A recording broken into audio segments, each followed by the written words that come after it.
Yeah, uh, yeah. Business never personal. Cause the principal thing is to bring the thunder at all times. What? From Genesis to Revelation, nothing but the truth. From the bottom to the top, that's how we coming. Yeah, I bring it hardcore from the floorboard back to the ceiling, hook related, and y'all stupid ass niggas hate it. Emotional and faded, you're overrated, I'm no longer waited on hiatus. Now I'm back yet the undebated and undisputed and unrefuted. The controversial revolutionary black movement is moving units, and when they get to tripping and they fine tune it, who got straps? We can take it on some high note shit. These niggas all up on some high school shit. We grown men doing grown man things. We ripping mics, then we blowing up the whole damn thing like it ain't no thing. Who on test this? Half stepping like tiptoes. You can't press this. Calls the kings, make a move on some check shit. Next shit, blow up the scene on some check shit. Rest with lyrical styles, you can't mess with. The ruckus. Real life terrorists. Brace yourself for this. This the movement. SOJ don't play, so make way. So I got with a sick tight click and went all out. From the ruckus.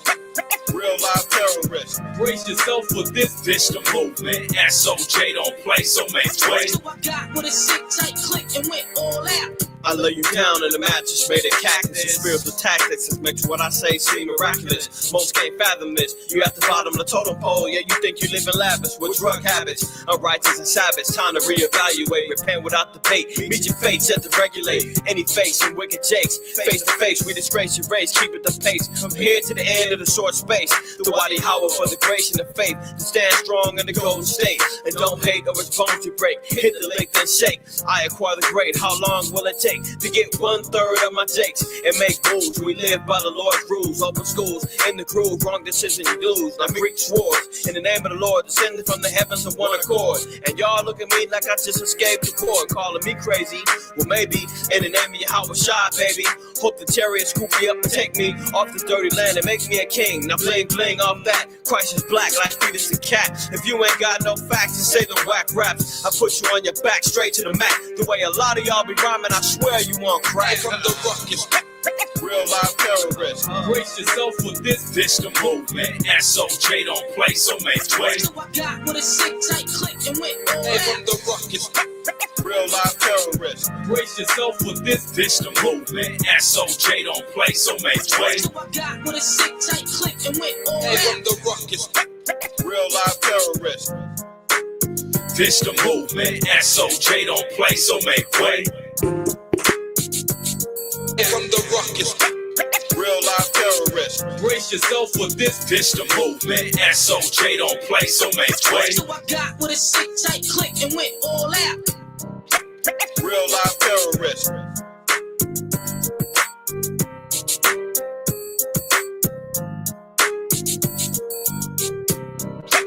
Real life terrorists. Brace yourself for this. This the movement. SOJ don't play, so make way.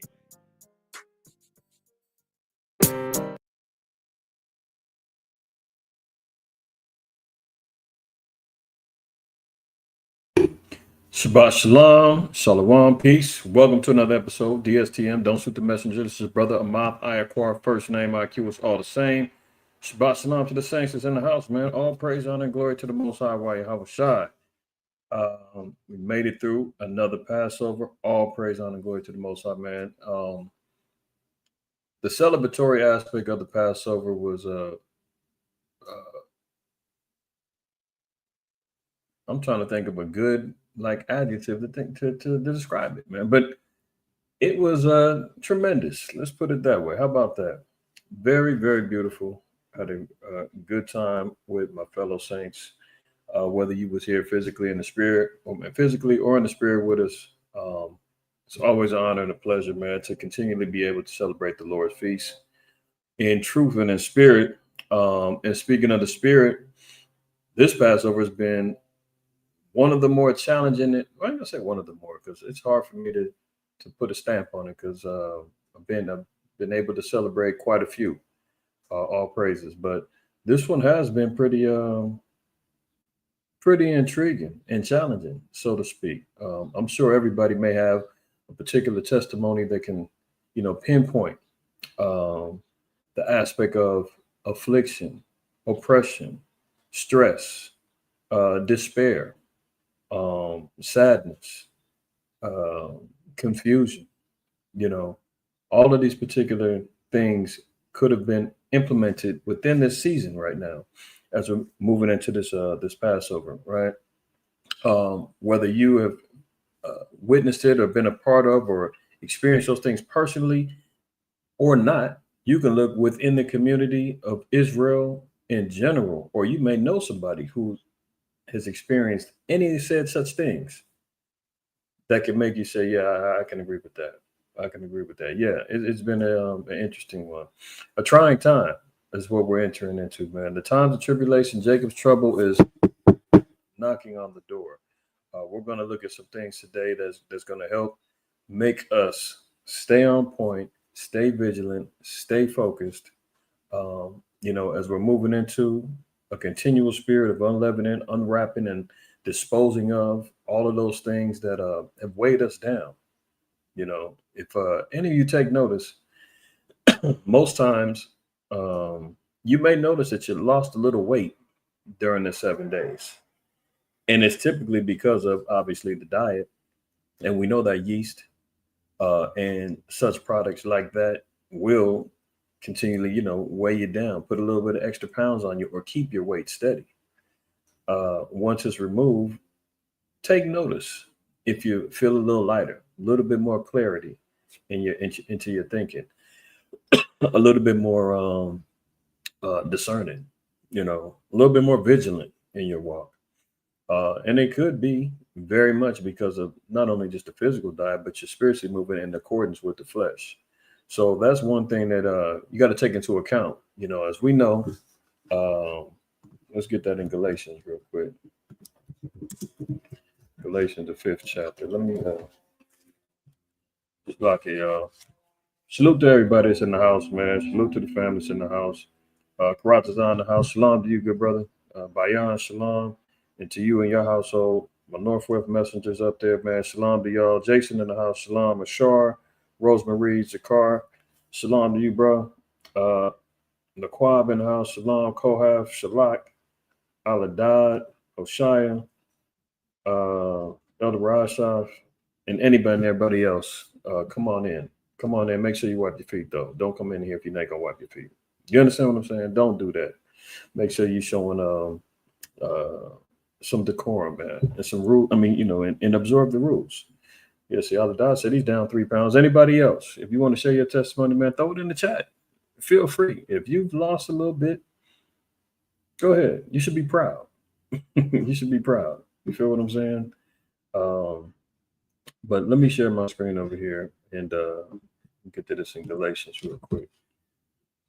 And let's look at verse 17. Let's read 16 and 17. Galatians 5:16, it says, "This I say then, walk in the spirit, and ye shall not fulfill the lust of the flesh." So we know that the scriptures in Romans 7 says that the law is spiritual. These are things that help us stay on the path of uprightness. That straight and narrow path that Yahweh told us that we need to stay on if we want to see the kingdom of heaven. What is it? 2 Ezra 7 tells us that on the left side is water, to the right is fire. Both are destructive elements. And if you lean too far to one side or the other, you can find yourself in destruction and miss out on the kingdom of heaven.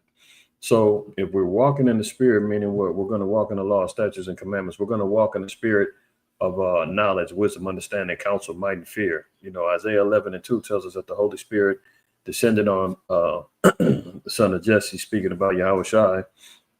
And these attributes of holiness was going to be upon him. Let's look at that real quick, too. That's another precept as far as the spirit is concerned. And let's read verse 1 and we'll read down to verse 3.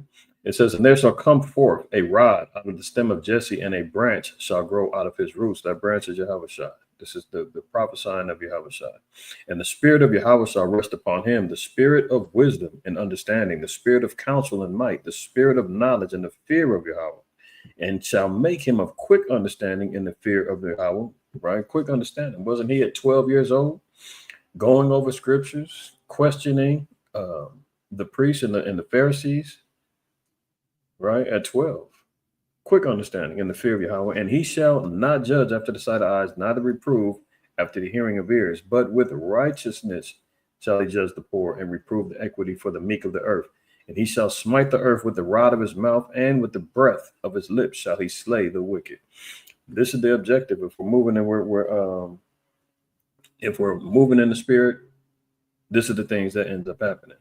These are the attributes that we're looking to gain and to nurture and to build upon, in our walk. Getting back into Galatians 5, it says, "This I say then, walk in the spirit, and you shall not fulfill the lust of the flesh." Verse 17, for the flesh lusteth against the spirit, and the spirit against the flesh, and these are contrary the one to the other. There's a consistent battle between the flesh and the spirit. We all go through it. Nobody's exempt.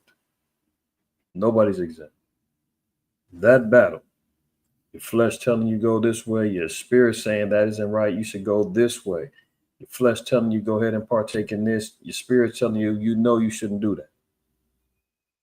Right? These are the consistent battles that we go through day in and day out. The so-called white man, he makes like cartoon characters regarding the devil on your left and the angel on your right. The devil whispering one thing in your ear, telling you, come on over here with me. The one to the right is telling you, no, you need to stay on this path. Keep moving right. That's what we're constantly going through. As long as we're stuck in this fleshly carcass, this freshly frame, all of the things that come along with the things that fuel this flesh is going to be utilized by Satan. How do we show and prove that as well? Let's look at 1 John chapter 2, and let's read verse 15 and 16. It says, "Love not the world, neither the things that are in the world. If any man love the world, the love of the Father is not in him." So clearly, when we're seeing from the Christian lens, God so loved the world, not in the same aspect that you think. Not in the same aspect as you think. He ain't talking about everybody in the earth and whoever so believes, and he's just that desperate that if anybody believes him, come on, I'll take you with me. Please believe me. Believe on my son. Come on. Is that what he's talking about? Anybody? Is Yahweh Shai and the Most High that desperate that they'll just take anybody? No. The scripture speaking about an elect, a remnant, a chosen, that are going to return back and fend off this love of the world that has consumed our people. Because every element that the world has been, built upon is to tear down, attract, seduce, the flesh, and this is what we're stuck in. And the spirit within us, that driving fire, that ignition that keeps us motivated and moving, is constantly trying to get us to do things contrary to what the shell is trying to tell us to do. So part of that is a mentality that we have to have, and a sacrificial denial of the things that the world presents to us that we know is contrary to the righteousness of the Most High. Love not the world, neither the things that are in the world. If any man love the world, the love of the Father is not in him. So if you choose to designate the things that the world presents to us as truth, as the righteousness of the Most High, the world is telling you it's okay for idol worship. It's okay to, choose and pick whatever gender you want to be. The world is telling you that you can have lascivious activities all throughout your lifestyles and, accumulate STDs and just trust in the medicine, pop a pill, you're going to be cured, get back out there. The world is contributing and telling us that it's okay to not have solidified families in our household. The world is telling, sisters, fend off, leave that man alone.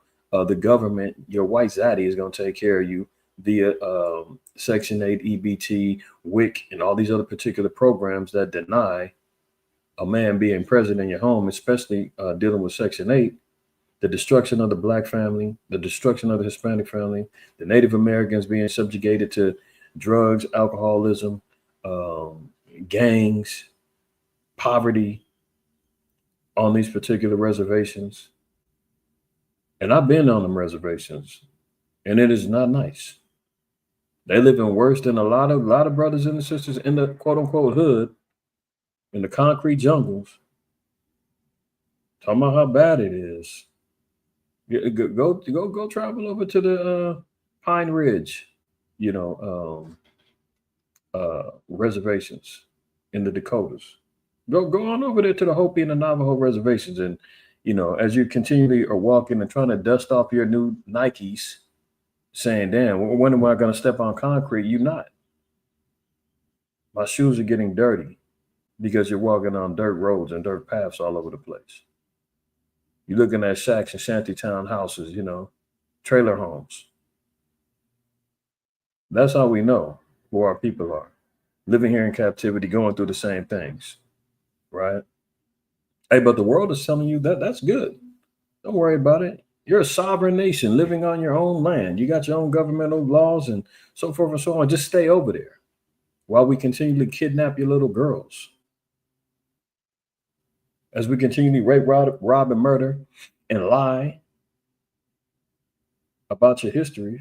There was a article I seen a while back, man, that Trump is even talking about taking away natural citizenship for Native Americans. Like they're not the true natives of the land. Not saying this is their particular nativity, however, they were here first, by all intents and purposes. And he's saying we're going to take that. We want to take that away too. If it ain't white, it ain't right. Right. This is why the Lord is saying you can't love these particular aspects of the world, and you can't compromise, and you can't sit back and be complacent to say, well, yeah, it is what it is. I'm just gonna make the best of it. I'm gonna live in this world. No, the Lord said, if you love those things, the love of the Most High can't be in you, because the Most High is antithesis to everything that we see, and we've been groomed in this world. Pick a side. Right, verse 16, for all that is in the world, the lust of the flesh, the lust and the lust of the eyes, and the pride of life is not of the Father, but it's of the world. So Satan has been given a particular authority. That's why he's known as the prince of the power of the air. Everything that we're able to breathe in, we look around, he's got control of. And it's geared towards the lust of the flesh, lust of the eyes, pride of life. All those things grab on like magnets onto our flesh. Shift and make and move us to do things and operate in things that's against the Most High's will. This is why we got to get back into, moving in the spirit that we've been in right now. Because if we're moving in the spirit of not only physically, removing this leavening, removing the malice, removing the wickedness, removing the variance, removing all of these spirits that we can read, further down. Adultery, fornication, uncleanness, lasciviousness, idolatry, witchcraft, hatred, variance, emulate. I mean, the list goes on and on. Envyings, drunkenness, revelings. This is all things that the world caters to. The world encourages, right? And if those things are part of us, we've got to learn to continually dispel them, remove them, right? Scriptures say about mortifying the flesh, meaning put it in subjection. As hard as that may be. I know I'm saying it harder than it, it's harder than it sounds. It ain't just, hey, I'm done with it. I'm fit, but through practice, through discipline, repetition, through learning, through your falls, you learn to get up off your knees, bowing down to Satan in these particular forms of leaven, and you dispel them, clean out your house, sweep them out. So once that's over with, now we say, 7 days over with, okay, boom, back to normal. No, we can't go back to normal. We've got to get back and stay in that same spirit and allow that spirit to match the flesh. The flesh got to move with the spirit now. That's the objective. Verse 17 back in Galatians, for the flesh lusteth against the spirit, and the spirit against the flesh, and these are contrary to the one to the other, so that ye cannot do the things that ye would. See, that's the struggle. Flesh versus the spirit. That's the struggle all day long, right? Satan knows it, man. He's armed, he's prepared, he's ready for war. We're not always armed for the battle. We're fatigued. We get mentally broken down. Our spirits get broken, right? And he's constantly, kicking you while you're down. Remember, the scriptures tell us that he's like a roaring lion, seeking whom he may devour. So as we're constantly on the run, covering our tracks, trying to cover up our scent and trying to make sure he can't track us down, but when you get wounded, I best believe he's going to pounce and trounce on us. So this is why we got to kind of, stay strong, stay firm in the spirit, try to maintain a spirit of unleavened as we continue to move on. That's the objective. That's the goal. It's going to be very important because the times of tribulation is right around the corner. I mean, we're going to cover a few things today. Many of y'all see it. Many of you may feel it. You're seeing it through particular executive orders that's getting signed. You're seeing it through jobs, through the economy. You're seeing it through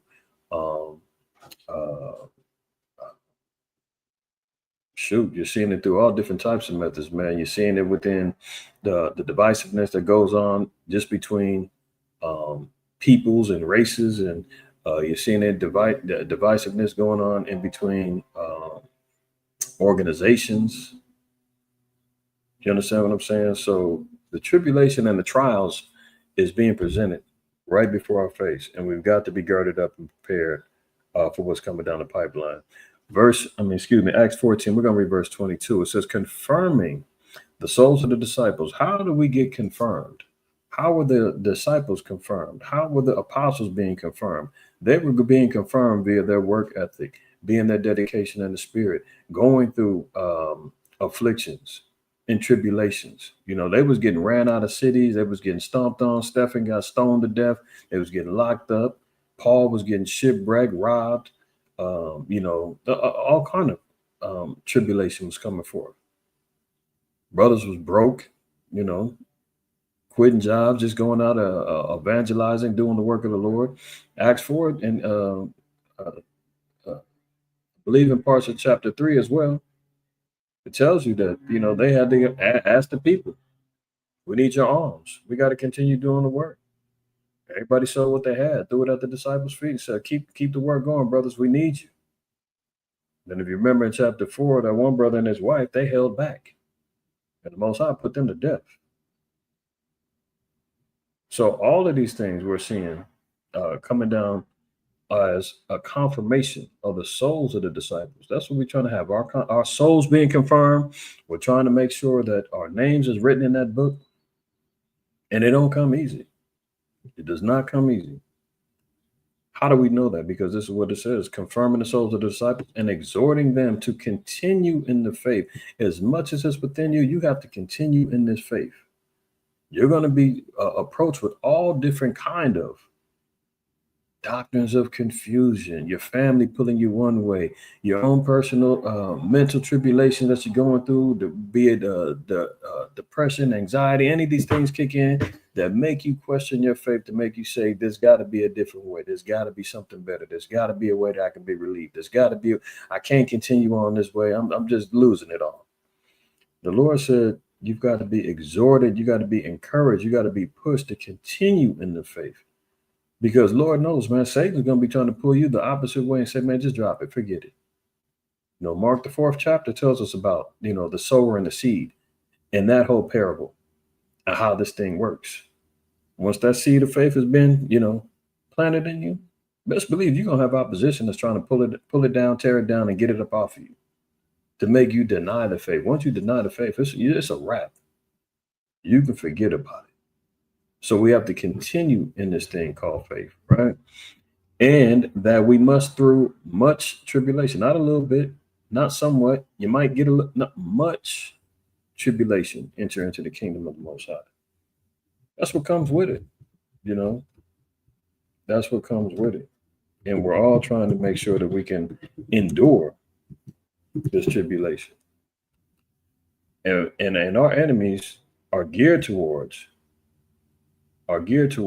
trying to make sure that our tribulation does not go unnoticed.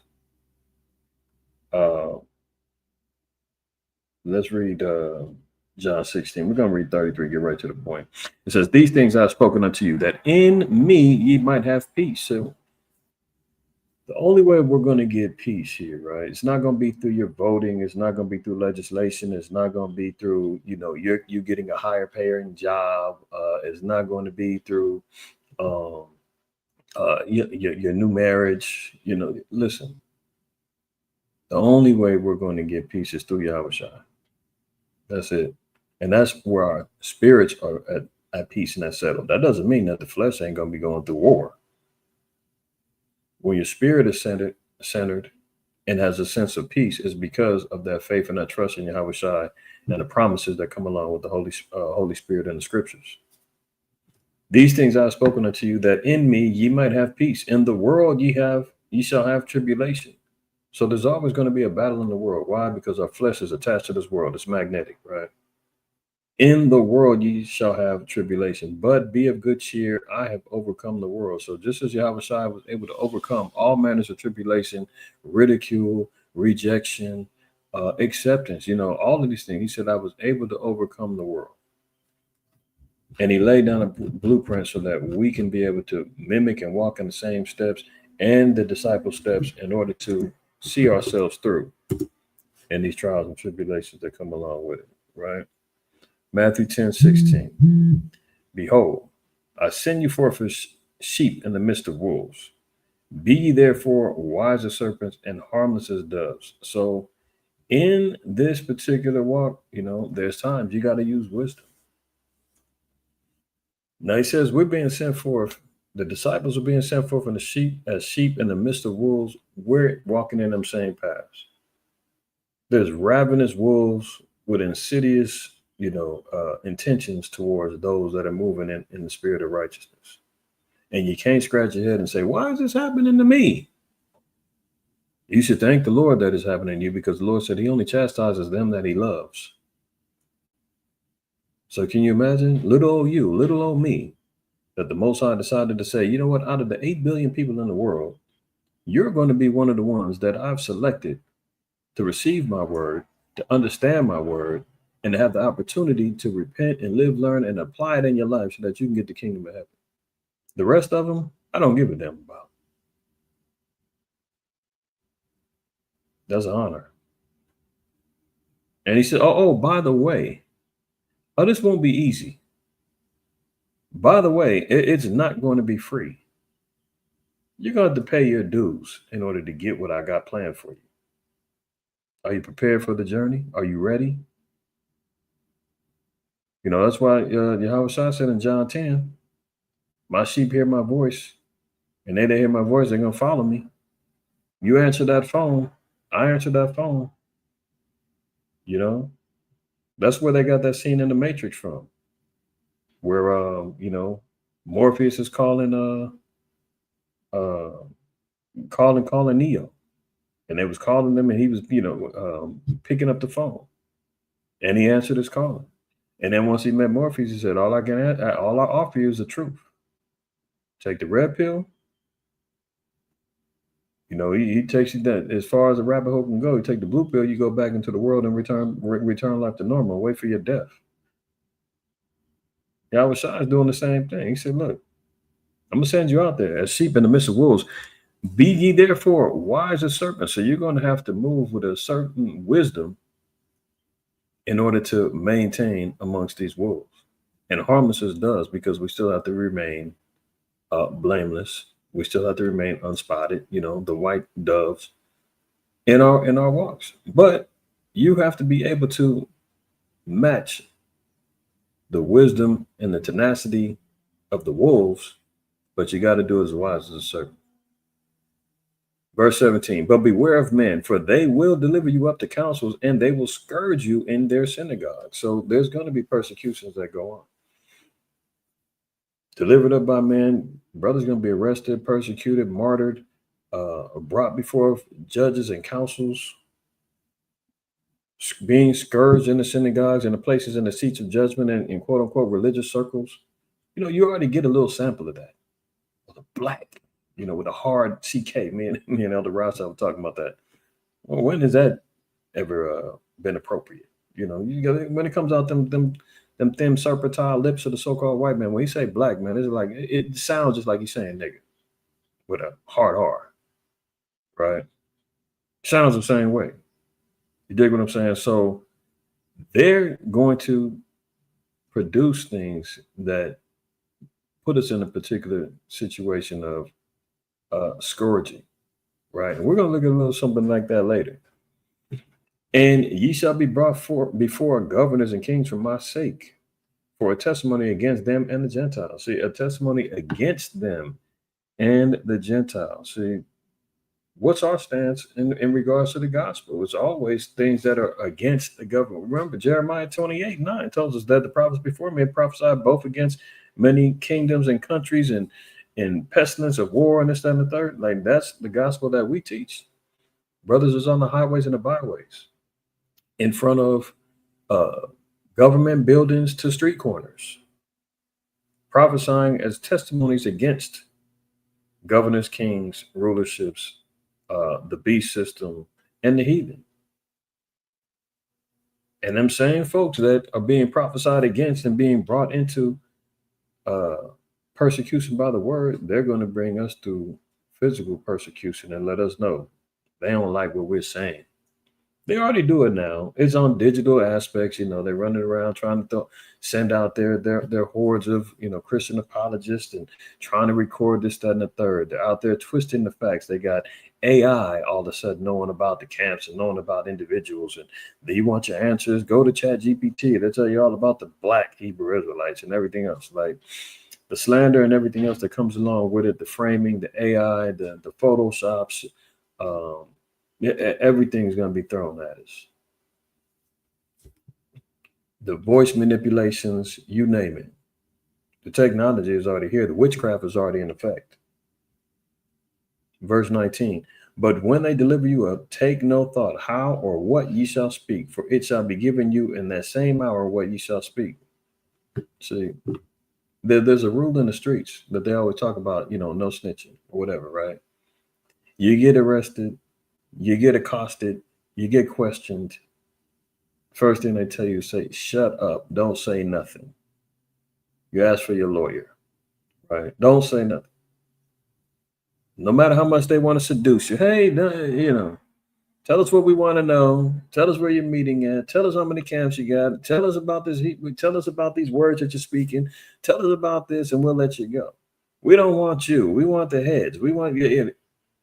Yeah. I just came in about 6 months ago. I'm still learning. I don't really. Yeah, I was kind of against it from the beginning, but my brother was going. He told me to come. Where's your brother at? Oh, he's Captain such and such. Oh, we heard about him. We know about him. Yeah, where's he at now? We need his address. We got his phone number. We've been tapping his phone anyway. Yeah, Yeah, I'll tell you everything. No, shut up. Right? Yahweh even said, don't even think of what you're going to say or speak. Because when it's time to speak, the words of Yahweh, Yahweh is going to come out your mouth, and it's going to be a spirit of wisdom that could possibly deliver you or deliver me in them days, right? Verse 20, for it is not ye that speak, but the spirit of your Father which speaketh in you. Now here's the key too. And the brother shall deliver up the brother to death. Did you hear that? I mean, you can already see, be it whether it's your physical brother or not, you see there's dissension and discord even within the quote unquote brotherhood of Israel, within our own camps and congregations, as a body and as a nation. You see a lot of the vitriol and the discord and the hate that some brothers have for each other. They're going to be the same. Yeah, we're not affiliated with them. Deliver them up. Yeah, we're the good ones over here. And I believe it was the Sadducees. The Sadducees had relationships with the government. They was to go along, get along. They have particular influence. They could be the same ones running around here today, arm in arm with the government, 501c3'd up, or whatever else the case may be, saying, get those guys. Those are the bad Israelites. We're the good ones over here. Those things are going to go down. Brother shall deliver a brother to death, and the father the child. Can you imagine a father surrendering his own son or daughter? I always told her not to marry that damn nigga. He was brainwashing her from the beginning. Blah, blah, blah. Yeah. Put her to death. Spare me. Oh, as long as my bologna and peanut butter rations still come to my house through this famine and engineered, governmental scarcity, and you're gonna keep giving me my GMOs, Franken foods to survive. Yeah. All you want is her name and where her and her husband moved to, or what? Deliver him up. And the children shall rise up against their parents and cause them to be put to death. So there's going to be a time when uh, there's going to be ultimate selling out of each other, cutting each other's throats off. Right now you're seeing a lot of the little uh, online cannibalism between Israelites, each other. You're seeing it through, your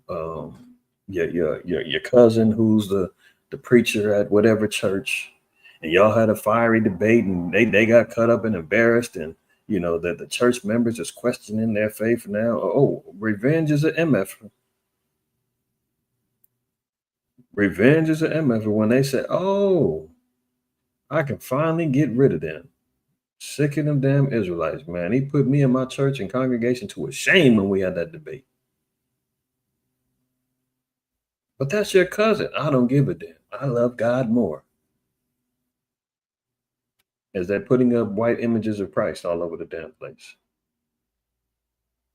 Same ones that's getting persecuted right now. We're telling them you shouldn't be keeping Easter. This is a pagan custom dating back to Ishtar and so forth and so on. And Christ didn't, there's no way he could have died and rose in 3 days. That would have led us to Monday if Good Friday was when he died. Oh, how do you say that? Well, Friday to Saturday is 24 hours. Saturday to Sunday is 48. Sunday to Monday is 72 hours, equaling 3 days. So he would have died and rose on Friday and rose on Monday.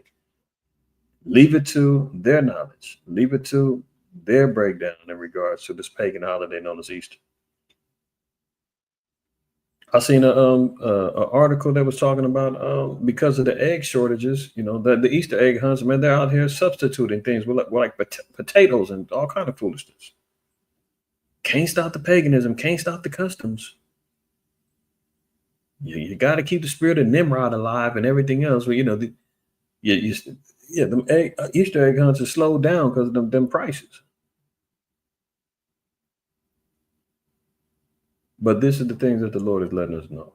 It's going to be a time of great tribulation, a time of discord within families, within the body of the nation, so forth and so on, right? Verse 22, and ye shall be hated of all men for my name's sake, but he that endureth to the end shall be saved. The way that the way of the Israelites, man, we're constantly getting persecuted all day long by all men, via doctrine, via bloodline. This is the only place, man, where we can be out street teaching and you have a debate, and here's a Muslim, there's a Christian, there's an atheist, and they're all out there in one accord coming against who? The Israelites. Got three contrary doctrines, but they all will be in accordance to come against the Israelites. They'll find some common ground. That old, the enemy of my enemy is my friend. They'll find that when it comes to Israelites standing on business in regards to the faith of Yahweh Shai and keeping the commandments and defending the gospel and the kingdom of heaven. They'll find that. But if we endure to the end, salvation is coming to us, right? Let me get one more and then we'll get on with some of these current events. Look at Psalms 34 and verse 19. It says, many are the afflictions of the righteous. Again, we've seen this word many at least 2-3 times in the scriptures that we went over. Many are the afflictions of the righteous. So when times get hard, when you're going through a lot of things, you got to stay firm because that comes along with it, right? Many of the afflictions of the righteous, but Yahweh delivered them, Shalaki, but Yahweh delivered him out of them all. We'll find our way out of it. We'll find our way out of it. But Yahweh delivered them out of it all. As long as we have the faith in Yahweh Shai, keeping the commandments, the fear of the Most High. He didn't say, I'm going to protect you from all afflictions. You're not going to see no trouble. That whole tribulation rapture and all that's not going down. The Lord said, you're going to have afflictions if you're righteous. Because that's the purging, that's the proving, that's the things that the Most High wants to make sure that we're staying on point and in discipline of his law and in the fear. Because he knows when we'll sit back and say, oh yeah, I believe, oh yeah, I'm good. Yeah, Lord, I fear you. And we go out and do contrary. He's like, no, I don't trust you. You're gonna have to make sure you get proven. I believe Bayan put that scripture in Sirach, the 2nd chapter. Yeah. That's the fiery trials that we go through, But he said we'll be delivered out of them all. So although, this morning, this afternoon, wherever you may be, may sound doom and gloom, may sound, pretty rough, but it's the reality. And I'd be lying to if I told you that it was going to be something other than this. You want prosperity gospel, man? They doing that tomorrow. You want to hear everything's going to be all great and good, and you want to hear about the sunrise service and all, go log off and go tune into your favorite pork chop eating preacher tomorrow. But if you want the truth, stay tuned. Sirach 2, I'm not going to go there, but I am going to read just a couple, right? Verse 1 and 2. Everybody should read this if you haven't already. If you haven't read it in a while, go back. Read it again. Sirach 2 and 1 says, my son, if thou come to serve the Lord, prepare thy soul for temptation. Yeah, that's the battle between the flesh and the spirit. It's going to come, right? Be prepared. Set thy heart aright and constantly endure and make not haste in time of trouble. Cleave unto him and depart not away, that thou mayest be increased at thy last end. So there can be, and there will be an increase at the last end. Everything's not going to be taken away from you. Everything's not going to be destroyed. Everything's not going to be, come to naught. There's an increasing that comes in. Verse 4, whatsoever is brought upon thee, take cheerfully and be patient when thou art changed to a lower state. So we have to be patient. Remember, Yahweh even told us, in your patience possess your soul. So when we get brought down low, times get tough, times get challenging, times get confusing where you're not sure where and how things are going to turn out. There's no clear path, that you can foresee. Stay still. And the scriptures say, be still and know that the Most High he is the Lord, and he'll deliver us. Just take some time, take some faith, and we'll get through it. All right. All praise, honor, and glory to the Most High. Let's get to some of these current events, and let's see what's happening. Because best believe, man, this damn devil, he's coming down with some real stuff. Real stuff, man. As our people are sitting back worried about Sunday suit, Easter suits, and making sure they fit on the kids. Running around with Easter bunny suits on, trying to have a good time, lying about, the birth, death, and resurrection of Yahweh Shai. The so-called white man is out here plotting and planning real destruction, real time oppression. The implementation of the beast system has already been here, but now we're seeing even more facets of it being turned up in a way we've never seen before. I'm saying we, in our generations, our times, we haven't seen before. Has certain elements been done in the past? Yeah, absolutely. Under the Greeks, under the Romans. But that's who the descendants of our oppressors are coming from. So, they've got a blueprint that they're going to continually implement to destroy, right? So let's look at this. Another U.S. aircraft carrier in the Mideast waters ahead of a second round of Iran-U.S. nuclear talks. So America's got 3, to my knowledge, U.S. aircraft carriers going on over there. They've been launching and having airstrikes on Yemen. which is an ally of Iran. So they're picking on the little guy that has affiliations with Iran as a form of pressure to Iran, letting it be known, like, look, we can keep knocking down our, Yemen and the Houthis, who you're attached to, and utilize this as a form of war if you want to go there. But if not, then you're gonna have to go ahead and submit to our bidding regarding your nuclear power talks, which the U.S. wants them to cease from having any access to nuclear power, be it for their own foundational energy or for nuclear arms. They don't want them having no access to it. Stay in the Stone Age. And Iran is like, are you crazy? Like, we're a world power. We should have access to the same things everybody else has. Quit being paranoid, even though they are going to make some bombs. They are going to, and they may have already had them.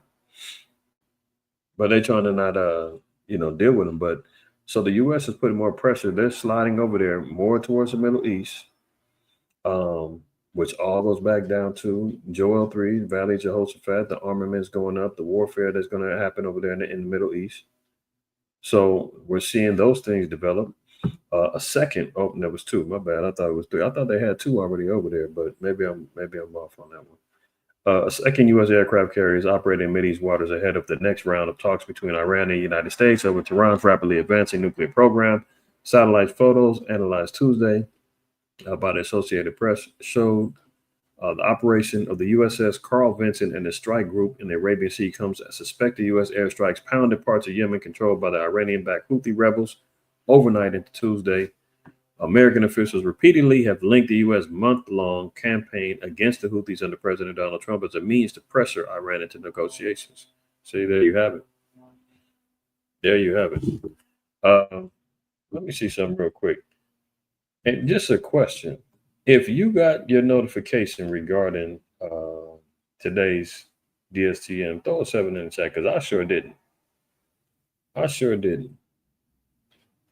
If you got your notification, let me know. I'm tracking something. Because very ironically, I'm the one who set it all up, and then I don't even get notified. Let me double check. Yeah, I sure didn't see it. But if you got your notification, man, throw a little notification in the chat. Hey, Shalom, Quatan Bar. Little Hebrew, man, what's good with you, brother? Hopefully you and your family as well, man. Okay, Rosemary, you got one.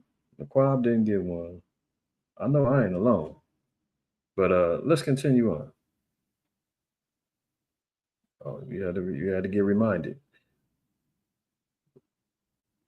But yeah, just do me that favor, man. Throw that 7 in the chat. If you got notified, if you didn't, throw it in there so I can see something.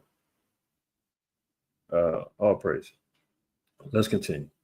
Look at this. Dutch forces are ordered to be ready urgently for rapid deployment. So the Dutch now, what are they getting prepared for? What, World War III? I've seen an article that was speaking about Germany trying to prepare their troops and even citizens, saying that they can train everybody within 7 days to learn how to shoot and kill. Oops, my bad. Let me see something. I got to find.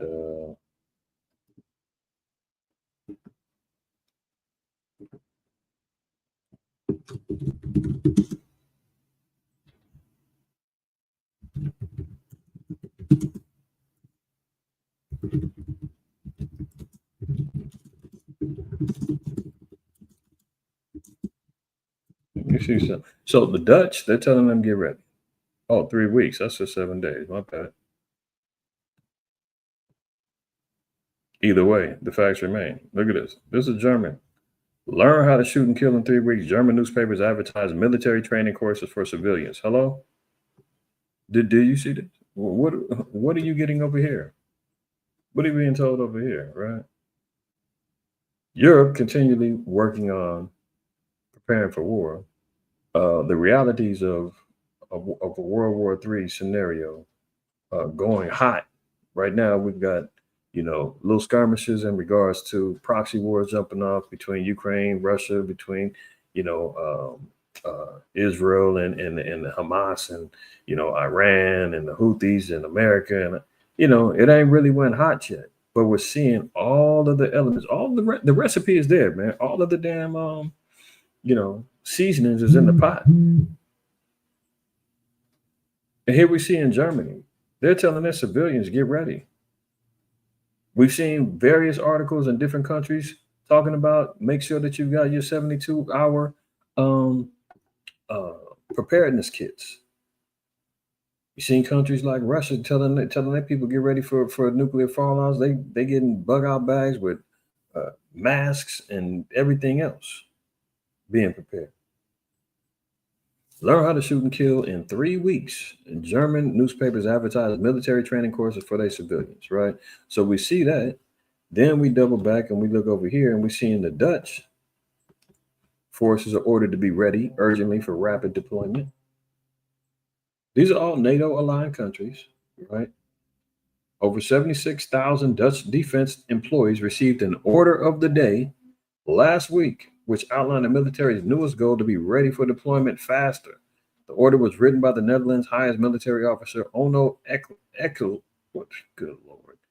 Ecclesheim, and is meant to emphasize urgency once again. Civilians will notice a change with more uniforms and military transport in the streets. Busy weeks are ahead for Dutch soldiers with urgent calls for educating and training all units to the required level to be a priority. Soldiers must, quote, examine their personal readiness. For example, checking if their vaccinations are in order and what shape their basic skills are in. Purchasing drones, weapons, combat clothing, and comms equipment is also picking up speed. So we see the war drums beating through various countries in Europe, right? Economic warfare America's engaging in. At the same time, they're over there bombing away on the Houthis. They're bombing away on some of these other countries. Now look at this. Meet your new main squeeze. No, let's Lee not. Kum Kee Honey Sriracha. Here to bring the sweet notes you crave. The Secretary video said that the U.S. will have to figure out whether a deal can be done between Russia and Ukraine in a matter of days. Now, mind you, this is a video where they're questioning, like Senator Marco Rubio, who's in charge of, trying to establish these peace talks and negotiations between Russia and Ukraine. Rubio backed down. He just said, you know what? If they can't figure it out between Russia and Ukraine, if they don't want to come to the table and get this deal done within a few days, America's backing out. We're just going to let the chips fall where they may. Now they're questioning Trump. They're saying, do you stand behind what Rubio said? Mind you, this was just yesterday, April 18th, right? We'll let the white woman ask this question again. We'll have to figure out whether a deal can be done between Russia and Ukraine in a matter of days or just on the line. Yeah, very sure. How many days is that? No specific number of days, but quickly, we want to get it done. We're talking about here people dying. We're talking about over there people are dying also, like on average 2,500 young people, soldiers. They're not from America, they're not from anywhere else other than Ukraine and Russia. But we want to save these lives. So it's 2,500 a week are being killed in battle. It's a vicious battle with the best equipment, the best everything, and it is brutal. 2,500 young people a week. Some of them not so young, actually. They're getting older. They're getting older by the month. But 2,500 a week, and we're going to get it stopped ideally. Now, if for some reason one of the two parties makes it very difficult, we're just going to say you're foolish, you're fools, you're horrible people, and we're going to just take a pass. But you're foolish, you're horrible people, we're just going to take a pass. What happened to when I'm elected, January 20th, I'm going to have the war ended within 24 hours. You remember that? What happened to that promise? if I was president, this would have never happened. This would have never happened, right?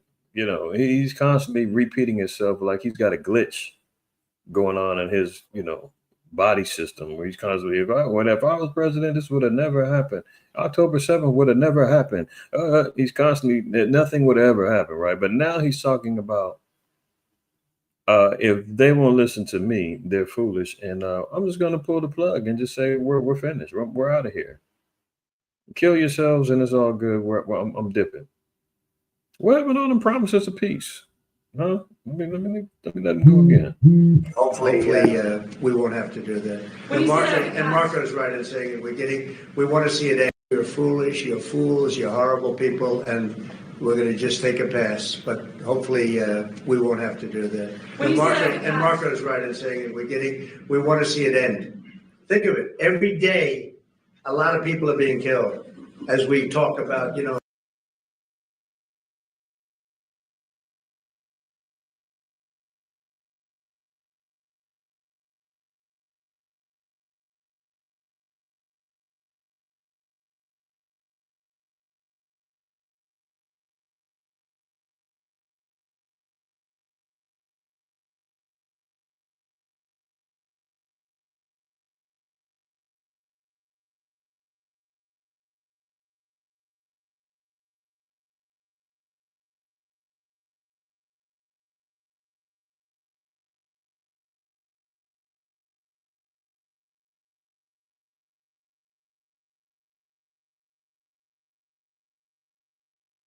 Shalaki, he's talking about how many people are dying, right?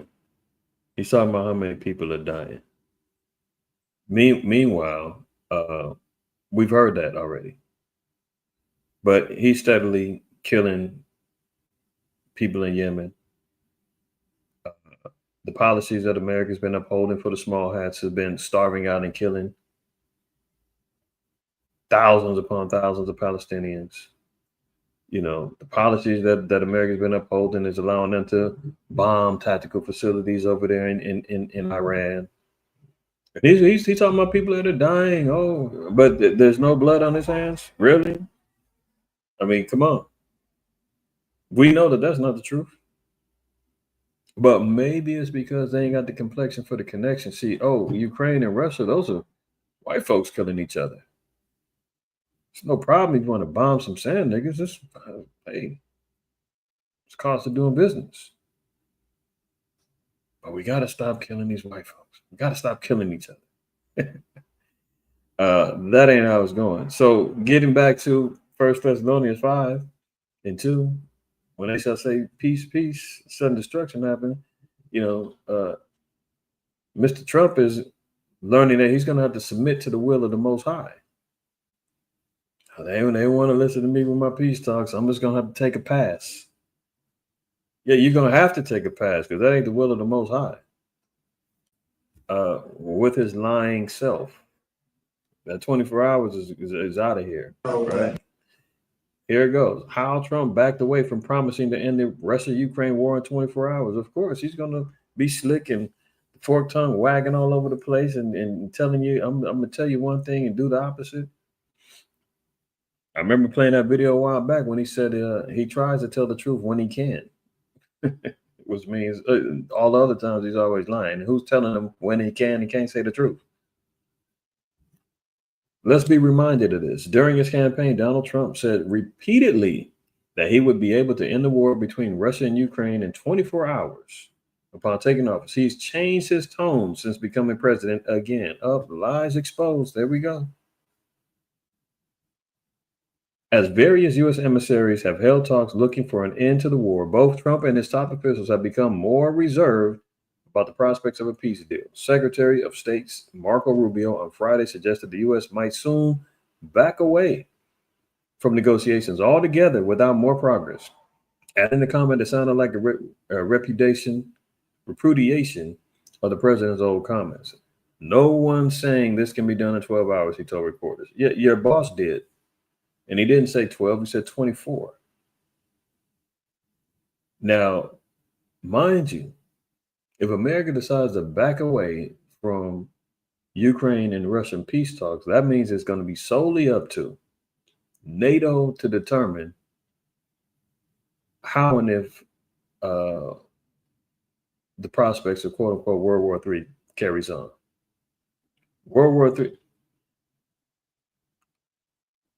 Am I okay sound wise? I keep seeing more comments saying that there's no sound. If I'm okay, throw a 7 in the chat for me, y'all. Let me make sure. I'll check myself. Okay, I can hear myself. I don't know if I know earlier the mic was muted, but now it should be okay. All right, all praises. All right, so we're back on track. All right, so now if you leave it to NATO now, America's is very high possibility that they step out the way and they say just let the war continue on. NATO has already been pushing towards war with Russia. That's going to give them the green light to say, okay, you know what? America's not going to stand in our way no more. We're going to go ahead on and enact World War III. We're going to send NATO troops down there to help Ukraine. We're going to get Russia wiped out. We need to get them out the way because they're stepping in the way of our business and our progressions. Let's get it cracking.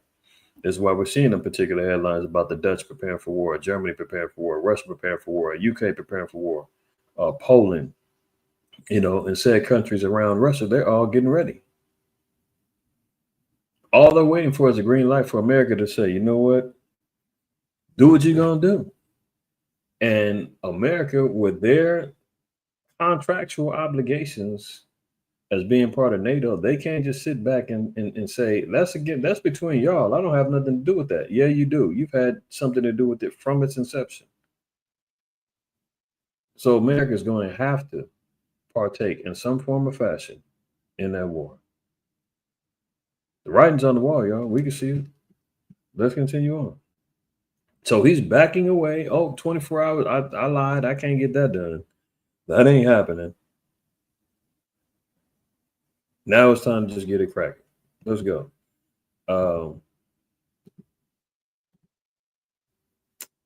Economically, as we continually see what's going on, as he's running, Trump is running around here talking about how great the economy is and how great things have been. He's done more within these 3 months that was ever able to be accomplished with 4 years under Biden or Obama. I mean, slow Biden, Biden, you name it. He's saying this is the greatest 3 months, we've had in years. I can't tell. Only thing I can see is a continuation of what slow Biden laid down economically. The downturn has actually increased. They're talking about Trump has even spent more money under his administration. He's already on course to exceed slow Biden's spending habits. They talking about how much more money they've been saving through Doge and billions here and billions there, and the tariffs are bringing in billions of dollars every week. Well, why hasn't things been changed? How come they're still being the head of the IRS just got fired? You can't get that on track. Social Security is down to 2. They're talking about how much distressed the Social Security system is right now. Customer service, people waiting in lines galore on the phones and can't get questions answered. Delays with their payments, trying to settle up IRS bill. Everything is all off. He's saying we getting who's getting this money? Where's all these damn billions going to? Since the tariffs, we've been getting billions every day.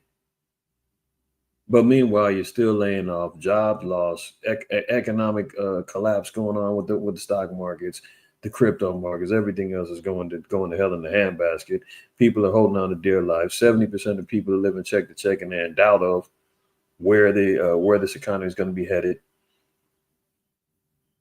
The rise of 10 cities in homelessness. Brother UZL sent me an article talking about how the estimated numbers with the homelessness isn't what they thought. Now it's back up again. Okay, so like everybody else is saying they can hear me, I can hear myself. I'm not sure what's going on with your sound, but we should be good. Should be good. Now you got billionaire Ray Dalio and his feedback. This guy, he's a top one of these top economists, running hedge funds and all kind of stuff. And he's saying he's worried about something coming worse than a recession. Now, recession is, maybe we should get a little definition. What are they talking about with a recession? So we can all be on the same page. What is a recession? He says he's looking at something. And as much as I don't like relying on this, but for time's sake, we'll just get a general definition through AI assist. A recession is a significant decline in economic activity that lasts for an extended period. Well, most people will say we're already in that.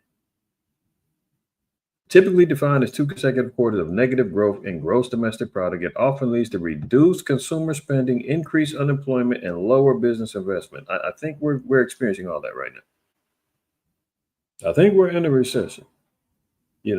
So-called white man loves cooking the books, making things look like it's not what it is, manipulating markets, setting up pump and dump schemes just to try to keep things moving, right? And here you have one of his top warlock financial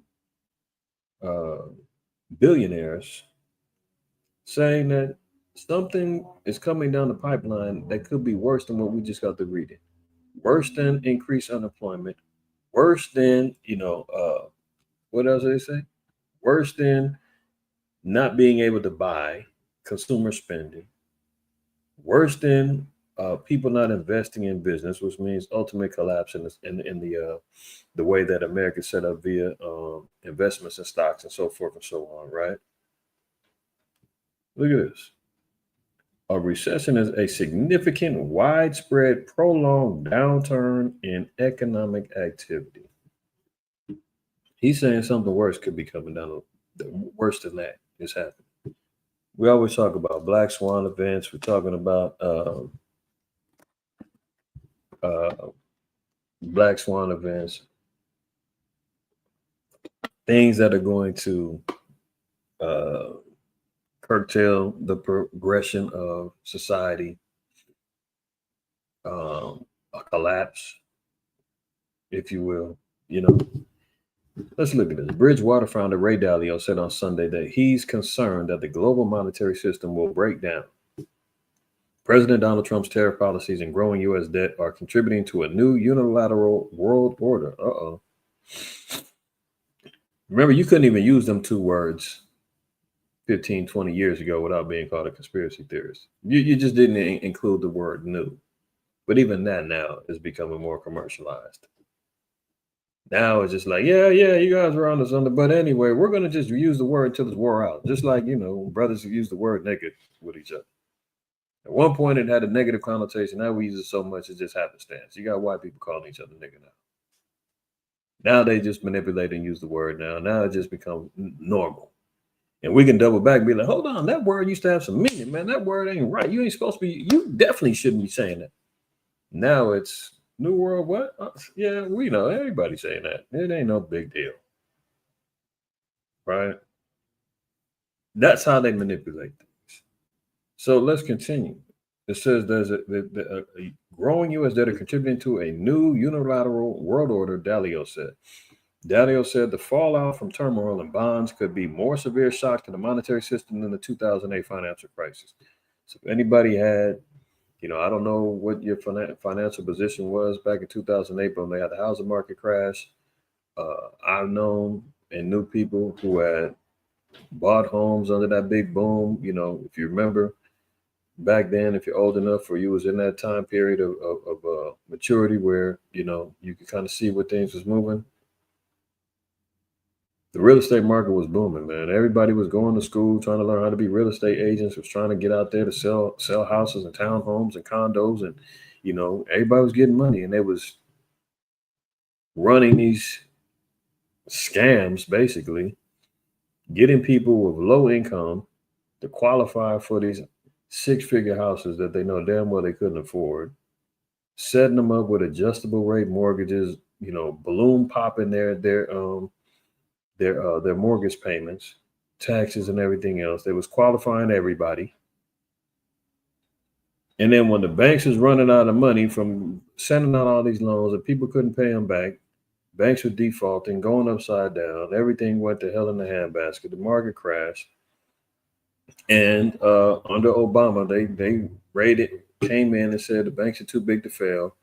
They bailed out all the banks. The CEOs got, multi-million-dollar bonuses. People was out on the streets, moving back in with mama, roommating with each other, moving in the garages, eating up hot plates when everything collapsed. People was investing in all of these damn real estate, investing in the stock markets and real estate firms, and all kind of madness was going on, man. And then when everything collapsed, people went broke and lost everything. Now they're saying this thing that's coming up and as we're encountering and swimming in right now is going to have a more severe shock than back then. 30, look, they're saying it's going to be worse than that. Most of us, like I said, I know people back then that got affected by that, and it was rough.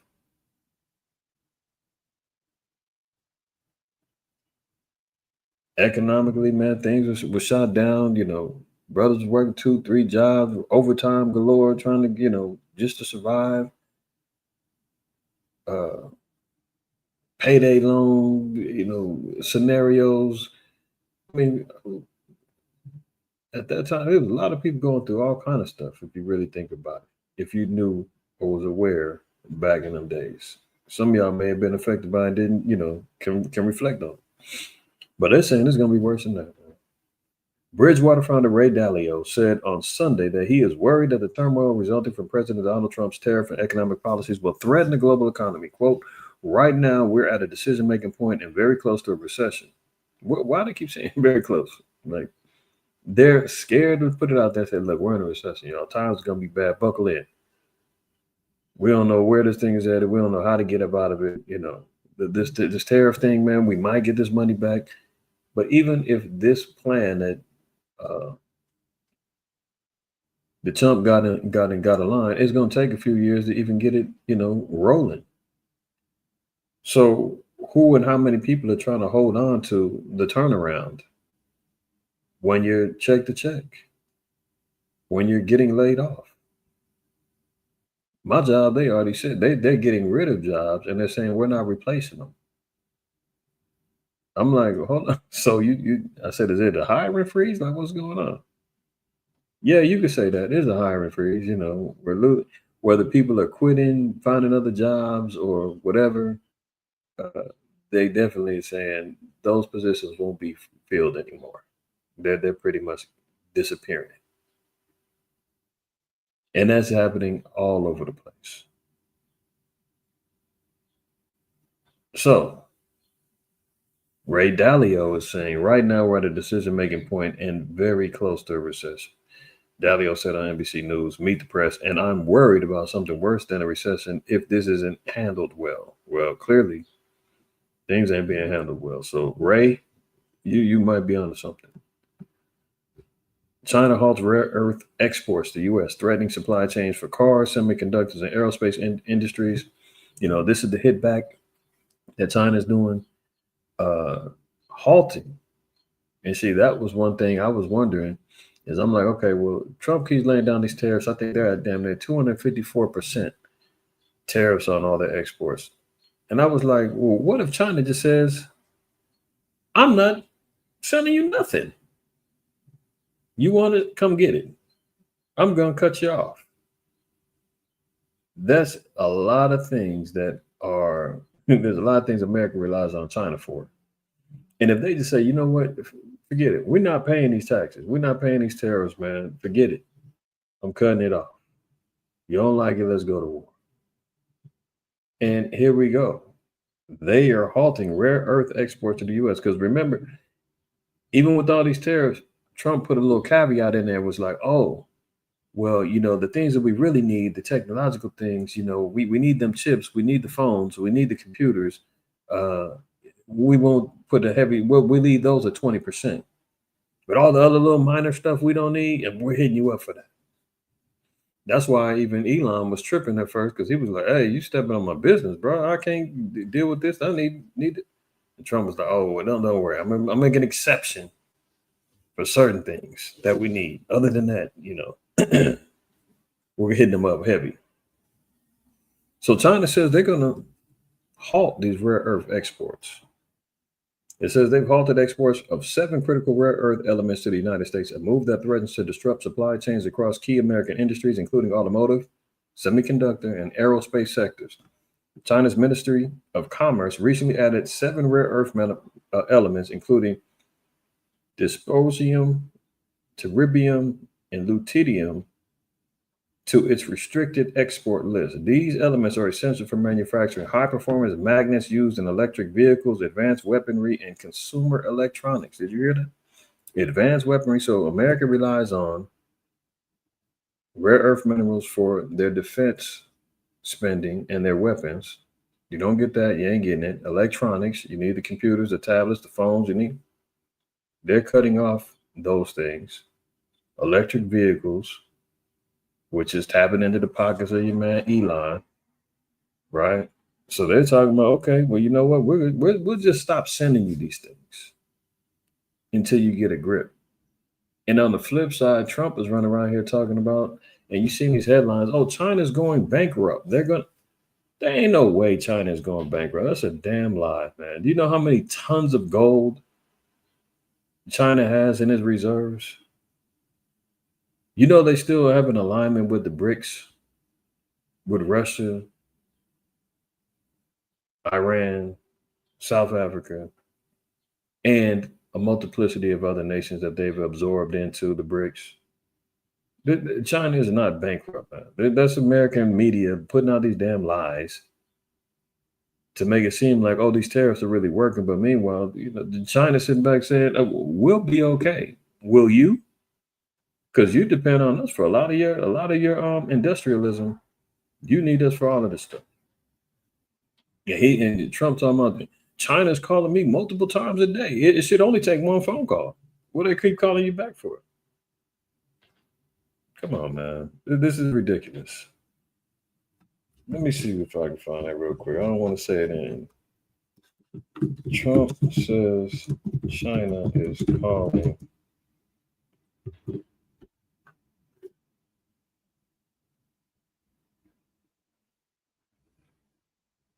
Look at this. Trump says China's calling a lot since tariffs and a deal. Give me a break. He's out here lying, man. And look at this. He's saying they're calling a lot.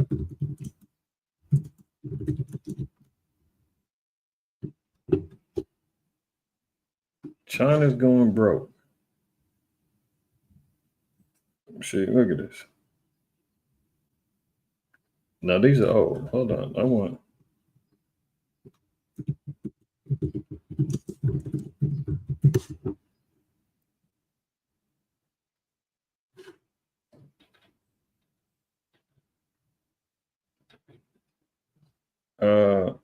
Maybe it was people.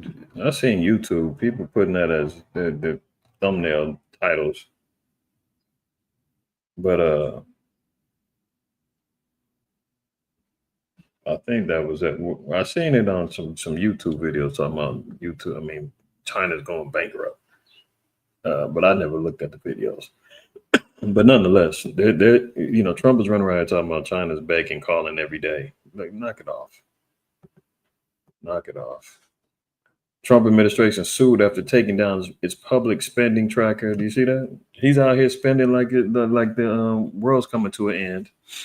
As he's talking about how much money they're saving, all this money that they've been finding through, those forensic audits. Excuse me. Then it says they took down their public spending tracker. They don't want everybody to know all the money that they've been siphoning off to, the $1 billion buddies. The money that they've been, supposedly confiscating. You can't find it. Where is it? Where they spending? So somehow they're hiding where all this quote unquote money is going and how it's going out. The Trump administration was accused of breaking the law in a recent lawsuit after taking down a website meant to show the public how federal funding is dispersed to agencies. The new lawsuit filed in a federal court in D.C. accused the Trump administration of violating federal law last month when the online database overseen by the Office of Management and Budget went dark without explanation. Oh. Congress mandated prompt transparency for apportionments to prevent abuses of power and strengthen Congress's and the public's oversight of the spending process. The complaint reads, absent this transparency, the president and OMB may abuse their authority over the appointment of the federal funds without public or congressional scrutiny or accountability. Where's the money? How are you spending it? Oh, it went dark without explanation. He talked about how corrupt slow Biden is and corrupt Hillary. I mean, is he any different? I mean, come on, man. This is how we know they out here playing games. They all doing the same thing. Continuing on. Musk claims otherwise, but the Trump administration's spending is on track to surpass Biden's. U.S. Treasury is on pace to spend 7.4% more in 2025 than last year. Same old thing. What do they say? Same-ish, different toilet. You know what the issue is, right? Sugar, honey, iced tea. Same, different toilet, right? But this way is even going worse. This is why Ray Dalio was like, hey, this is getting bad. Something worse is coming down the pipeline, worse than a recession. U.S. economy is set to lose billions as foreign tourists stay away. People are now rejecting coming to America. They don't want to come over here because of the immigration policies. People scared that they not, their visas get revoked. People are not going to be able to go back home. There's all kind of madness going on with that. The luster of America being a place where everybody wants to vacation and come hang out and go to Vegas and Miami and New York and LA and Chicago and visit all of the mountainous countries in Montana. And no. People is like, I'm cool on America. And that all goes back to the spirit of the 10 horns and everybody else hating the horn. They don't want nothing to do with this place. The U.S. economy is set to lose billions of dollars in revenue in 2025 from a pullback in foreign tourism and boycotts of American products, adding to a growing list of headwinds, keeping recession risk elevated. So imagine what's that going to happen to the tourism that goes on in Hollywood and Anaheim and Disneyland and all that other stuff, man. Orlando and Disney World and New York's tourism. And they rely on billions of dollars just through tourism. People want to come to Babylon, to experience what goes on over here in spiritual Egypt and Sodom. You dig what I'm saying? Now people are saying, oh, we're cool. We'll save our money and we'll go elsewhere. We'll stay in Europe and in other countries and islands. So according to the chump, you done lost billions of dollars now from people not wanting to come here, right? That's a bad sign for the economy. Let's continue. 5.2 magnitude earthquake shakes California, tumbling tumbling rocks onto the roads and items off the shelves. That was earlier this week.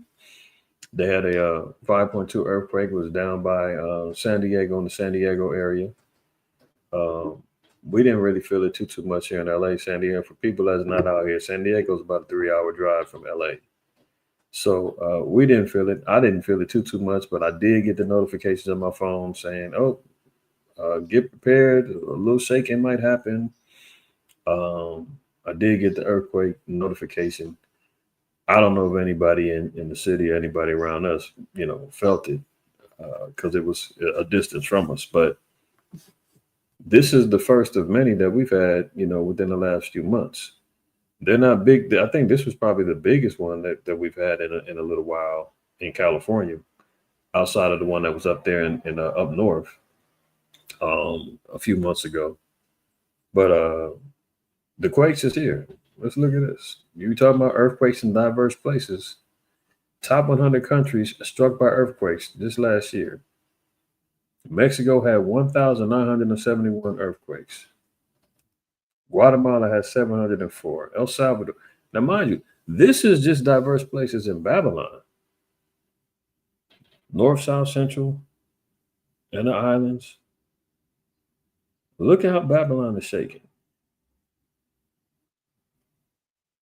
Can y'all see? Maybe let me zoom in for y'all. You see this: Guatemala, Honduras, Nicaragua, El Salvador, 367, 704, 271, 283. Peru, 624. Chile, 875. Mexico, 1900. How about over here? Argentina had 398. Look how many quakes have happened over here just in the islands. America. So the earthquakes in diverse places is real. That's not even globally. That's just over here. They're happening all over the place. So that prophecy is shining and becoming more evident, right? Now look at this. This is interesting. Got past that one. Now, last week they had a firebombing of the I don't know if it was fire. I think it was a firebombing of the Pennsylvania governor's home, right? This is getting to the spirit of second Ezra 15.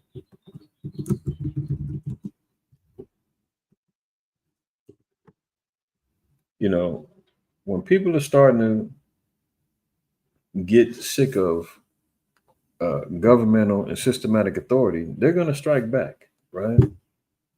And now we see here, 2 Ezra 15, verse 16, for there shall be sedition among men. We've gone over this term sedition before, but for those who aren't familiar,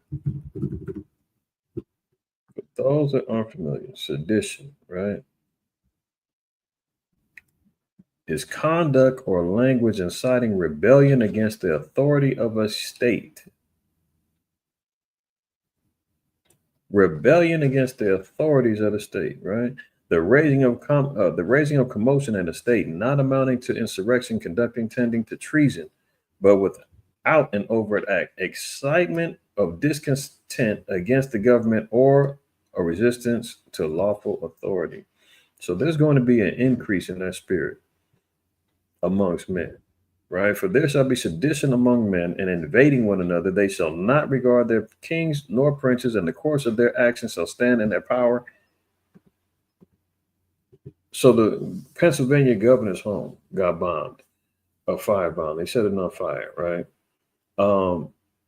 Last year you had Nancy Pelosi. Her house got, ran up in, and her husband, in his drawers, got beat upside the head. Politicians' homes were being vandalized. You got judges now running to Trump saying we need more protections because people are coming after us and we're getting threats. The spirit of sedition is in full flare. That's what's going on. And you see it worldwide, uproars of the people, protests going on worldwide. And now they're going directly against their authoritative figures that are ruling their particular states, right? Now, this is interesting as well. Police make 30 arrests a day for offensive online messages. Now, this is in the UK, right? But you're going to see and know that how this particular policy is going to spread. People be thinking, and I said it back when the COVID was jumping off and everything else, when these guidelines was being laid down and people's pages was getting took, and people was whining and complaining, talking about this is my Instagram channel, this is my YouTube, this was my. It is never ours, man. We are renting digital space on here. And anytime the landlord can raise the rent, change the policy, change the rules, kick you out, and you got to move and you got to go find someplace else. Now they're getting ready to, not even getting ready to, but they're moving more towards, remember that Ministry of Truth? We went over, I showed y'all the video in 1984 and all that. They decide what's the truth. They decide what you can and can't say. They decide what's offensive, what's not offensive. They tell you what's historical, what's not historical. You go against that narrative, it's going to be a problem. You can't safely just, post anything you want. Ask Kyrie. Kyrie didn't do nothing but share a post promoting Hebrews and Negroes, and he went through hell. 30 arrests a day for offensive online messages. Who determines what's offensive and what is? Civil liberty groups say that authorities are over-policing the internet and threatening free speech using vague laws. I know, what's the name? Naquab used to always say, well, I don't know if you still experience it, and others as well, where they won't allow you to post on YouTube. You're trying to make a comment and they won't let you do it. I know Ashar, you've got to post links in the chat and they won't let you do it. Vague laws threatening free speech is not free if they can always manipulate particular laws, right? Look at this. Maxie Allen and Rosalind Levine were arrested on suspicion of harassment, malicious communications, and causing a nuisance on school property. The police are making more than 30 arrests a day over offensive posts on social media and other platforms. So they're watching and they're clocking, and they've got the bots taking in real time your Facebook posts, your Instagram posts, your posts on X, your TikToks, and all that other stuff. And speaking of that, I'm still wondering what's going on with that TikTok ban. That was supposed to have been 90 days is up. The Trump extended it. I don't know what's going on with that. I got to double back on that. If anybody heard anything about that, let me know. But it seems like they kind of are manipulating that whole thing to keep TikTok rolling, so that they can probably implement some more, rules and surveillance on how they can control it. Because TikTok has, produced a lot of good content in regards to information, and it's been used and weaponized with a lot of lies and foolishness have been on there too. But any avenue that they can control, or they haven't been able to control, they want access to. Now it says thousands of people are being detained and questioned for sending messages that cause, quote, annoyance, inconvenience, or anxiety to others via the internet, telephone, or mail. So imagine how annoying, you Black Israelites are, constantly posting scriptures, constantly trying to send them to people, commenting on other people's videos, causing inconveniences, causing anxiety. Oh, you're telling me because I'm white, I'm gonna die, I'm going to hell. You're like, you could just see how far they'll take it, man. Annoyances, inconveniences, or anxiety. If any of your posts cause any of the above, you could be detained and questioned for your motivation. What are you doing? Why are you doing this? Who are you affiliated with? Yeah, we know about you guys. We've been watching. We've got we've got our agents already implanted in some of your camps already. Look, custody data obtained by the Times shows that officers are making about 12,000 arrests a year under Section 127 of the Communications Act in 2003 and Section 1 of the Malicious Communications Act in 1988. So heads up, y'all. Watch what you post and watch what you're saying, because they're getting ready to, widen this this gap of what you can and can't say using vague laws, man. If you're an annoyance, if you're causing inconveniences and anxiety to people with your particular views or your posts or your videos, or all they got to do is go write a complaint, report you, and then now you're under investigation. You get a knock on the door. We need you to come to the door. What's this about? Your online activity. You got a few complaints. You were annoying somebody. Yeah, you're making their lives inconvenienced with your various posts and your spamming of your biblical scriptures. You know, causing anxiety amongst people. The churches now are tripping because their money's slowing up. All kind of madness, right? Let's continue. Now, understand this. This is also a problem. Everybody knows about Kilmar Abrego Garcia, the brother that got deported via administrative error and got sent to El Salvador, right?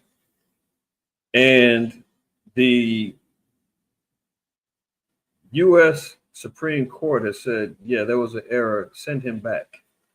Trump has now refused to do so. And Bukele, the president of El Salvador, has said, I'm not sending him back. This is deep. And a Democratic, I think he was a senator. We'll read it in a second. He went over there to try to, negotiate and talk about his release. And the White House is mad. White House rages at appalling attempt to return wrongly deported man from El Salvador. Democratic Senator Chris Van Hollen traveled to El Salvador on Wednesday to speak to officials and petition for the release of Kilmar Abrego Garcia, a man who was deported to the country by the Trump administration. All right. Chris Van Hollen arrived in El Salvador on Wednesday to speak to the country's leaders about Kilmar Abrego Garcia, who was removed from the U.S. by the Trump administration in March, despite an immigration court order preventing his deportation. So the immigration courts can't stop what they're doing, right? Washington acknowledged Mr. Garcia was deported due to an administrative error. So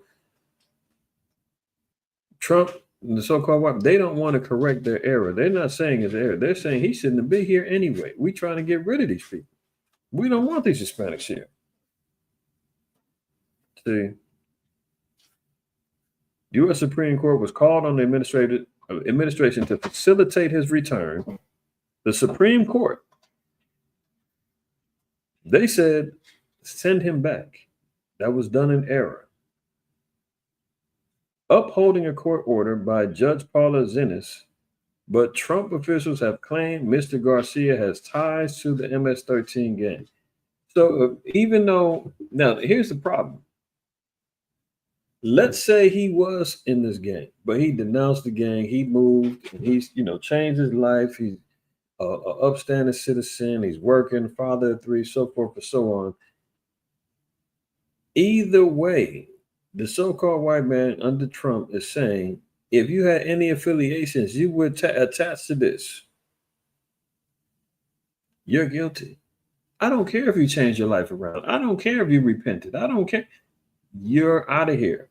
This is why, and I get, don't get me wrong. I get the politics of trying to disassociate yourself from a particular, the Israelites. When, you hear that, we're not affiliated with any other Israelites and da-da-da-da-da.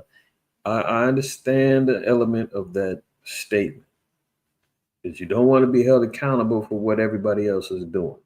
We're our own independent, quote unquote, congregation, camp, whatever, and we're not affiliated with everything else that you see going on in the community. I understand it, but the so-called white man could give two ifs about it.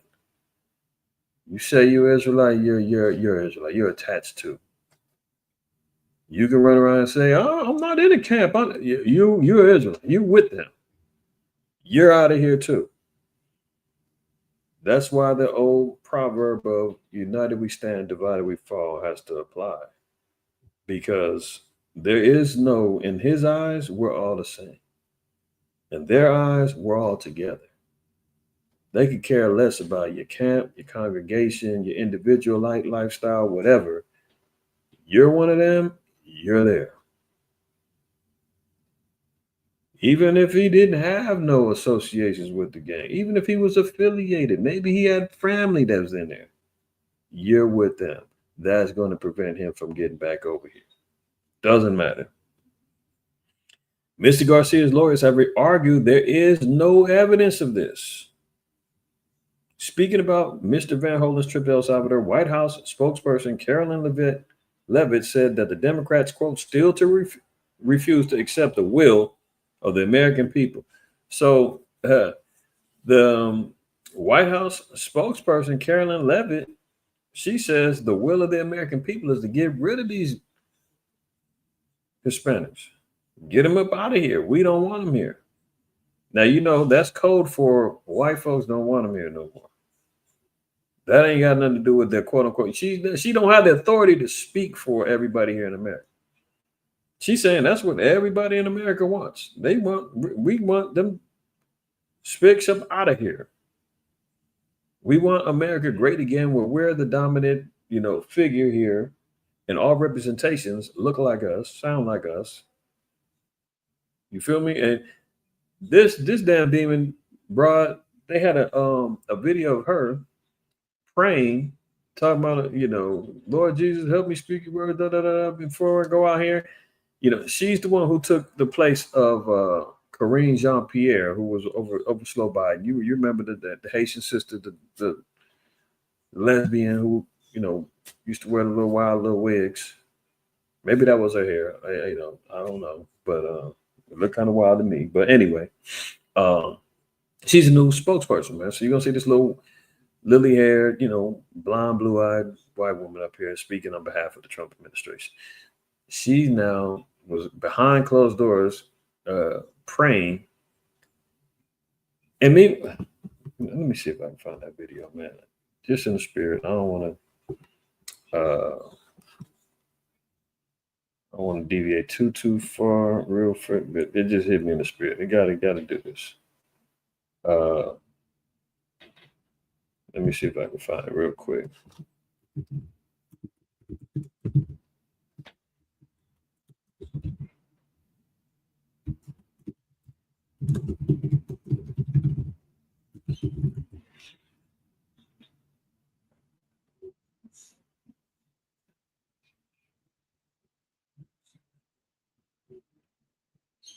Here she go. Behind the scenes video shows Carolyn Levitt praying before heading out to drop the hammer on reporters. Lord Jesus, please give us the strength, the knowledge, the ability to articulate our words, have fun, and be confident in Jesus' name. Amen. Okay.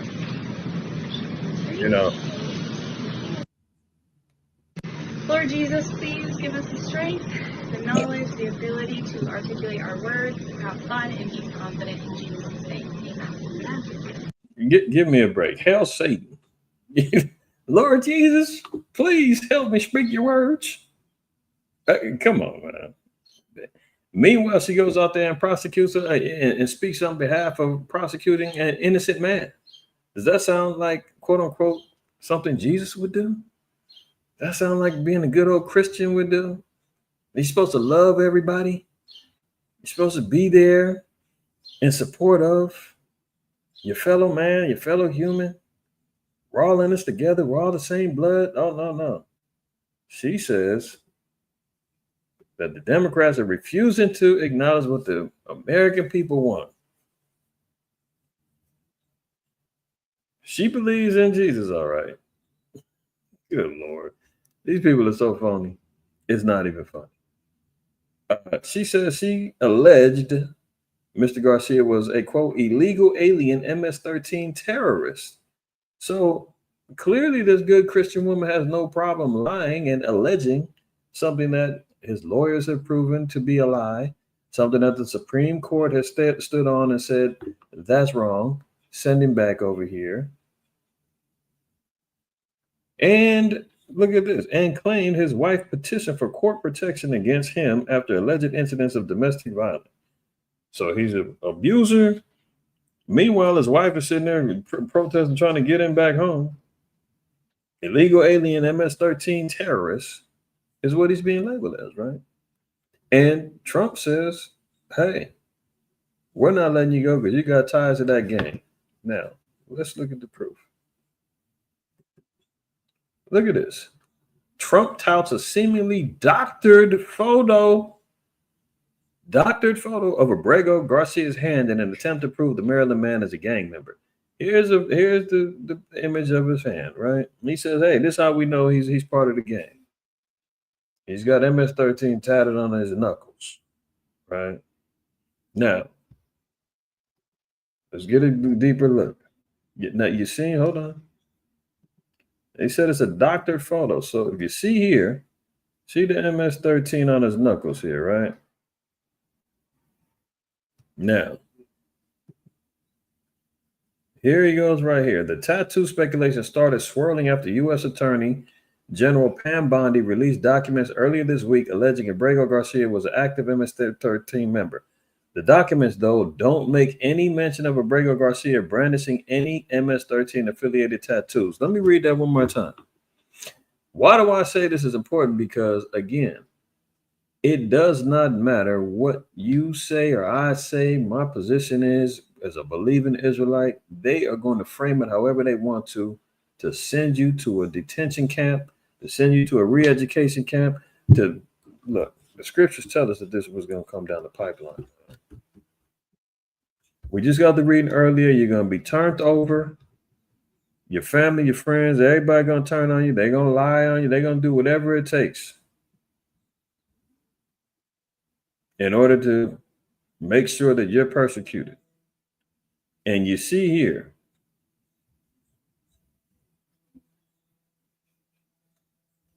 where I want,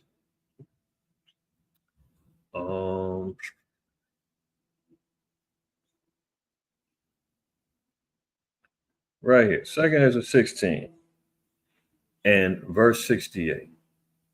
It says, for behold, the burning wrath of a great multitude is kindled over you.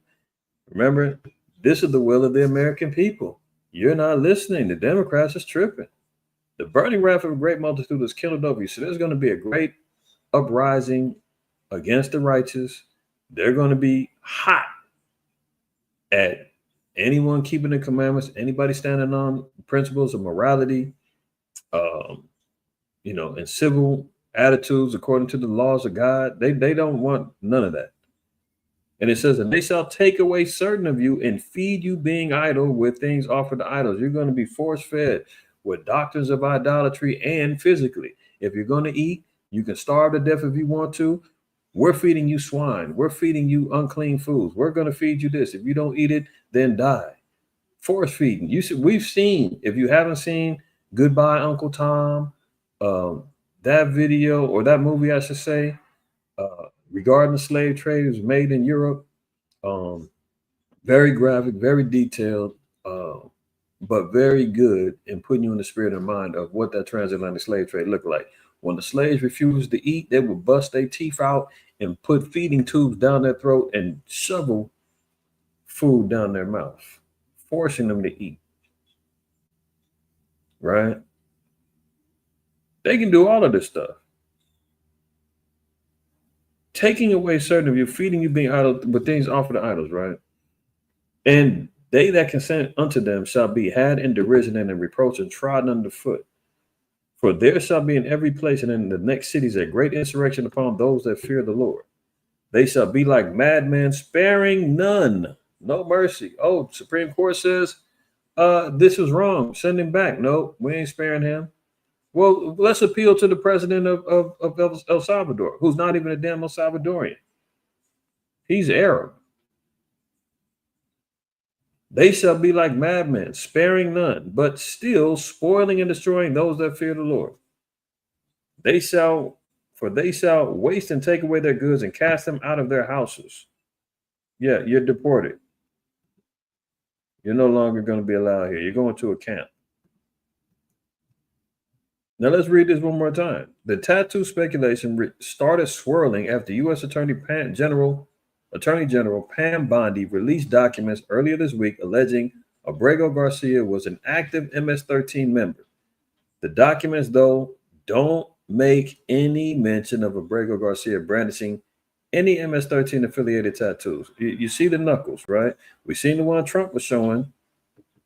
Do you see MS-13 on his knuckles? No. Do you see it here? No.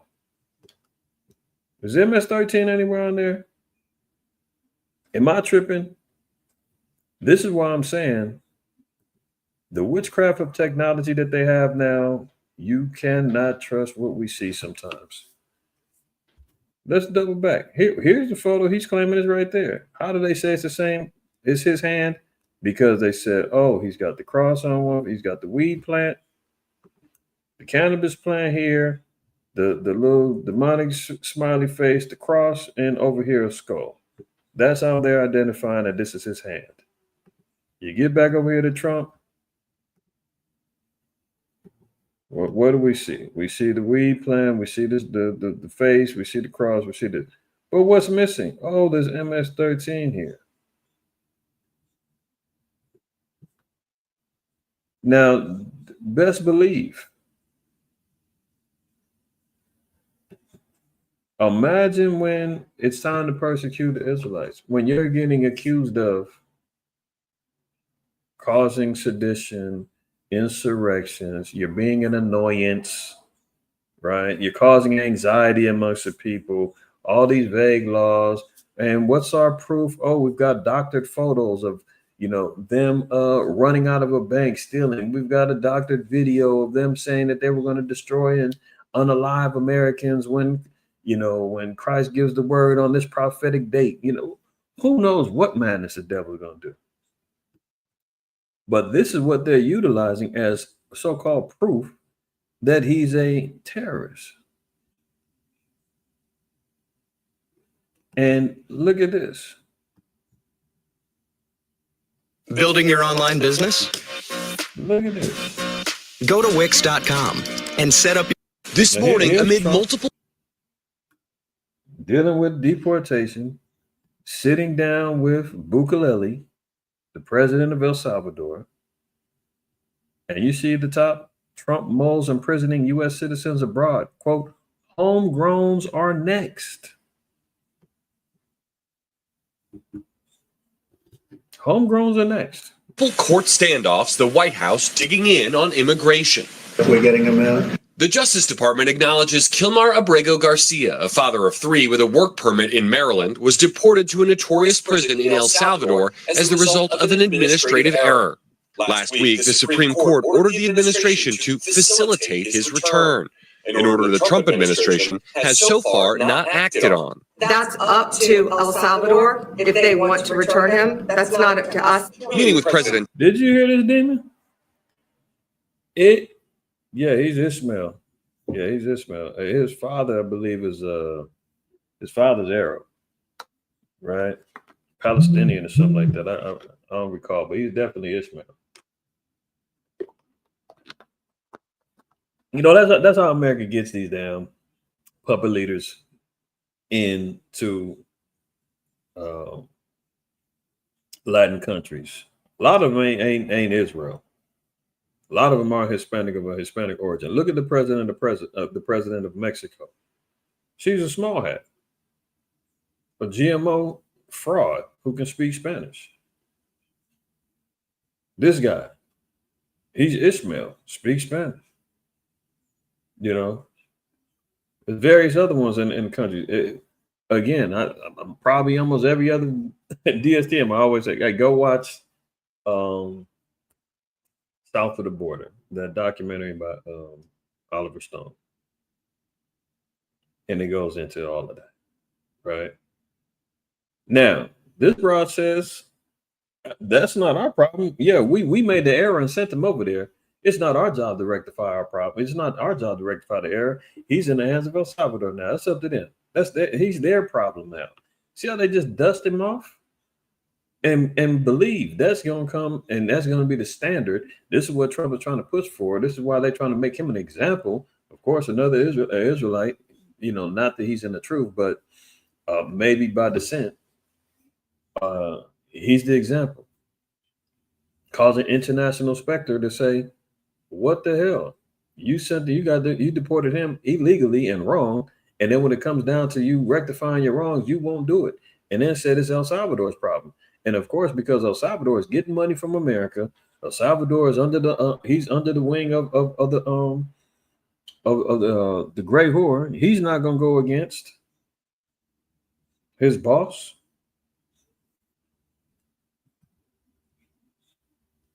And next thing you know, like, and they were talking about expanding the prisons down there in El Salvador, that new prison. I forgot what they call it.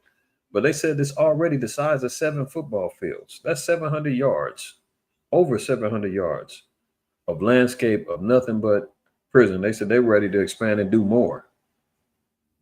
And Trump was like, I like the idea. Great.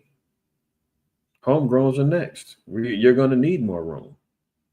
Trump on Monday, El Salvador's president, who refused to send Abrego Garcia back. How can I return him to the United States? Like if I smuggled him into the United States, or whether of course I'm not going to do it. The White House now arguing Abrego. How can I send him back? You want me to smuggle him back? Of course I can't do it. But first of all, he's acting as if he's going to illegally send him back. No, it's already been stood on by the Supreme Court. This was an error. Legally, you can facilitate his return back, and there shouldn't be no problem. It's not like he's an illegal. They calling this guy a terrorist and the whole nine with no proof. Same way they said, "Oh, Black Israelites, you guys are terrorists." You got with no history, no record of us being terrorists. You know, they'll look back. Oh, well, what about Yahweh ben Yahweh? No. What about the member? What's his name? Not Greenberg. I think it was Greenberg, the guy that the head of the ACLU when he was on the Breakfast Club, and they were talking about there was a GMO small hat outside with his son. Somebody rolled by and shot him up with a paint gun, and they said it was Israelites. Come to find out that was a lie. They constantly are throwing stuff on us, man, saying that you guys are you guys are this, you guys are that, you're a hate group, you're a cult, and every time we go out and prove these are lies, Greenblatt, the water. Every time we go out and prove his lies, they double down. It's what they say goes. Again, the mystery of truth. Even if it's a lie. Was not mistakenly deported, instead claiming he's a member of the violent gang MS-13.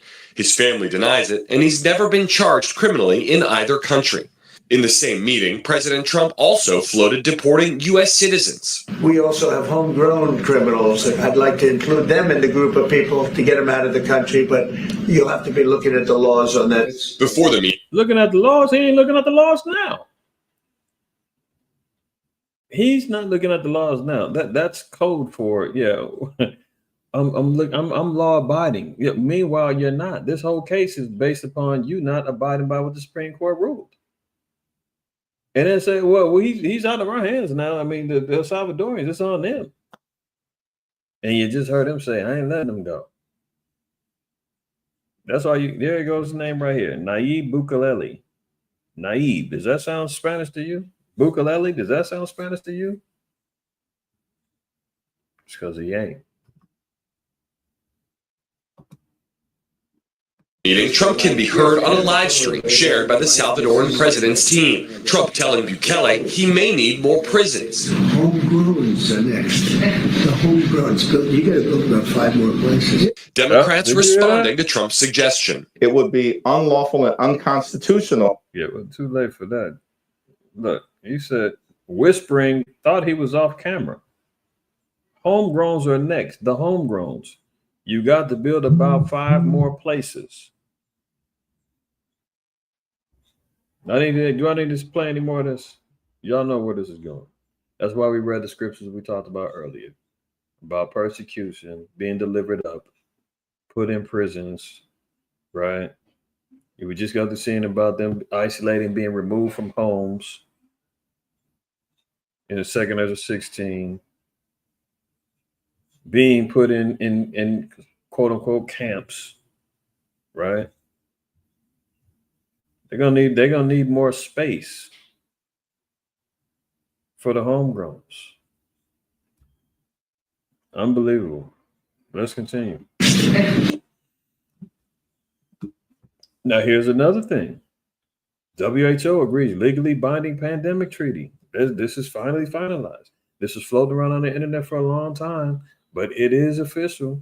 The WHO, the World Health Organization, has agreed on a pandemic treaty. And don't worry, this is all good. They're just saying, hey, you know, when and if there's another pandemic, we just need to make sure that we've got enough supplies for the masks and vaccines for everybody, and make sure everybody's got equipment, and we're better prepared. You know, we just want to make sure all these countries, all the countries are on board. No problems. Everything's good.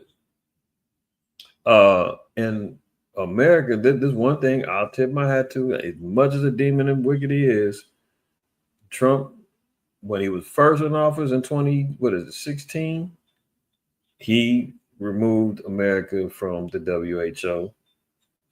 And now he doubled back when he came in again. He removed it. I think in 2026, they're saying America's going to be removed from the WWF, from the WHO.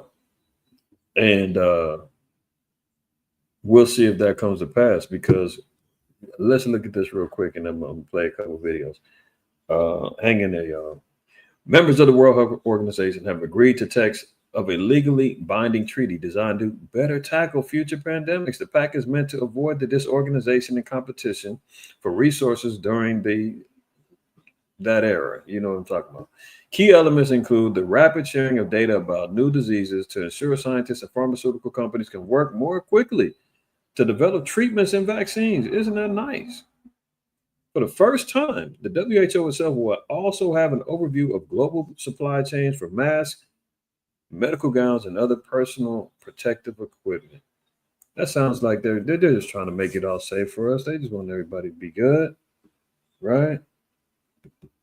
Well, let's listen to her, Sherry Tenpenny.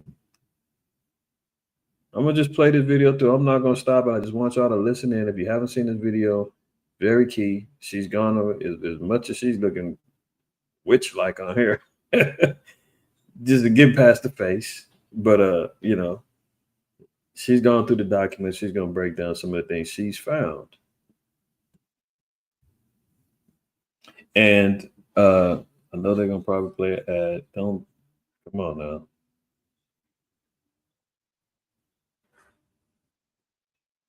See, look at this foolishness, man. Hi, everyone. This is Dr. Sherry Tenpenny, and I want to do a quick update about a document that got passed by the United Nations this weekend called the Pact of the Future document. It's two parts, one on science and technology and one about the youth and future generations. It is quite egregious, and it was done by a procedure called the silence procedure, which makes it a pact. And if no one objected, it is automatically adopted and put into the record as being completely adopted. This is the World Health Organization's runaround, or end around. Since they were not able to get the World Health Organization treaty passed, they decided to take it to the General Assembly. And it is even more egregious than what the World Health Organization was wanting to get passed.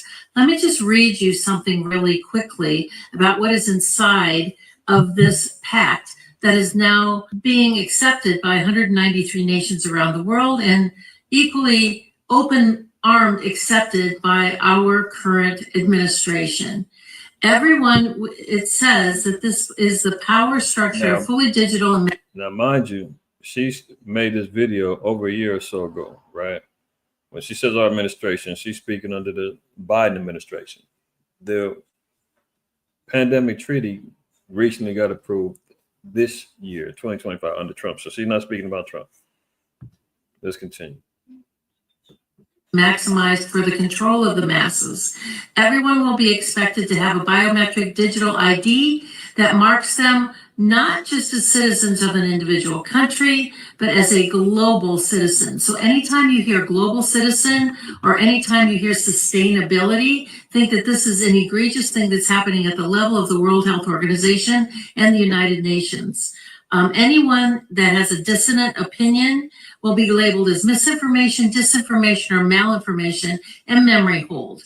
Perpetrators for unapproved information will be fact-checked and punished by the system, which will be operated and enforced by artificial intelligence. Punishments will include being locked out of one's bank account, being unable to make certain purchases, unable to get on an airplane, on a subway, drive on public roads. This is the future, according to the world's self-appointed overlords at the United Nations. These are unelected bureaucrats that are making decisions about our country, our sovereignty around the world. Nothing could be more important at this point in time than to get prepared. Have water, food, digital access, flashlights, a way to communicate with family and friends. Now is really the time to get involved and get prepared, because this is what's coming. Our Congress is sitting on its hands. There was a press conference on the 17th about this, and no further action has been taken. So it's up to us to mobilize and to go forward, particularly with your local sheriffs, to get your constitutional sheriffs to say, this isn't going to be allowed in my county. Thank you very much. Take action. We've been talking about the onset of one world order, one world government, one world religion, one world money for a long time. Well, it's no longer coming. It's here. So, they changed the verbiage from a pact to a treaty, right? And this is what we're seeing get implemented. Let's be reminded of your favorite demon and mine's, Mr. Gates. Let's be reminded of this. Notice now. Remember, by 2026, America is going to be exempt from this quote unquote treaty. So that means they've got a year and a half to possibly draw something up to include America. If you follow, they might have to, let me use that term, use something at warp speed in order to get America in on this. What did he say? Everybody's safe. They deserve to get this vaccine first. And from there, you want to do tiering in various countries to make sure your most vulnerable populations get it. In our country, that would be Blacks and Native Americans. Oh, don't they love you niggas and you damn red engines? You're going to be first to make sure that you got access to getting poked in the arm and access to the aspects of the treaties, right? This is a 2020. They put out this little C-SPAN interview. This is back when he was still married. And they was running like thieves, the thickest thieves, right? And this is when they were talking about, well, when we get the vaccines rolling, we got to make sure that it's not getting hoarded by rich countries. We got to make sure them poor Black folks and Native Americans, them Israelites, the Northern and Southern Kingdom, that's oppressed in Babylon, Jeremiah 50:33. Let's make sure they get it. They get it first, right? So that lets you know where this thing is going. Care workers around the world who are keeping everybody safe, they deserve to get this vaccine first. And from there, you want to do tiering in various countries to make sure your most vulnerable populations get it. In our country, that would be Blacks and Native Americans, people with underlying health conditions. Oh, thank you, Melinda. Isn't that nice of you? Looking out for us poor old Black folk. Let's move on. So let me ask you to do it again. What are you concerned about now? Well, this won't be the last pandemic that we face. Pandemics can come from natural causes, which is largely coming across from other species. A flu, for example, is still a very big risk. You said, so this won't be the last one that we face, huh? Okay. Thanks for that information, Bill. Let me let you wrap it up. To avoid the epidemic entirely, like Taiwan, New Zealand, Australia, they took their experience and actually prepared, and so they moved a lot faster. So we, we'll have to prepare for the next one. That, I'd say is will get attention this time. After you say something like that, is that the expression you will see on the face? You're saying, oh, the next one's going to get everyone's attention. and they smile and smirk. Man, look at her face. They can't wait. You can see the drool coming out her lips. You can see him looking so proud of what's coming down the pipeline. And the fact that now you've got the world. Remember when the DVOC 91 was running loose and Slow Biden and them, they were submitting to the CDC and the WHO to take control. Remember, everything was going. This is on the orders of. Remember all them rules. This is on the orders of the CDC. This is on the orders of the W. This is recommended by the WHO. This is we're under their authority. They're telling us how to handle this thing. We got to listen. Roll up them arms. This is mandatory. You're going to get fired if you don't do this. They told us so. They want everybody on board. 6 feet, wash your hands, put your mask on, stay in the house, quarantine 14 days, 10 days, 7 days. Oh, this is where they're talking about. That's why Sherry Tenpenny was saying these are unelected people who are going to have control over our lives based upon a pandemic that happens. Right? And here we see one of the architects saying, there's going to be another one. Oh, it could come through the flu, could come. And then he says, what doubles back later in the video and says, the next one's going to get everyone's attention as they smile in glee about the potentials. You've seen the videos in 2017 of Fauci saying there will be a pandemic under this next administration. 2017. Year and a half later, here comes something in 2019, right? Down, down, down, down with this people, man. Here we go. What's he saying? There are really clear lessons that needed to be learned and hopefully have been learned. If we heed those. Did you learn your lesson? Isn't that what happens when you discipline your kids? Something happens at school, whatever. You get put on punishment, detention, suspension. You get whooped.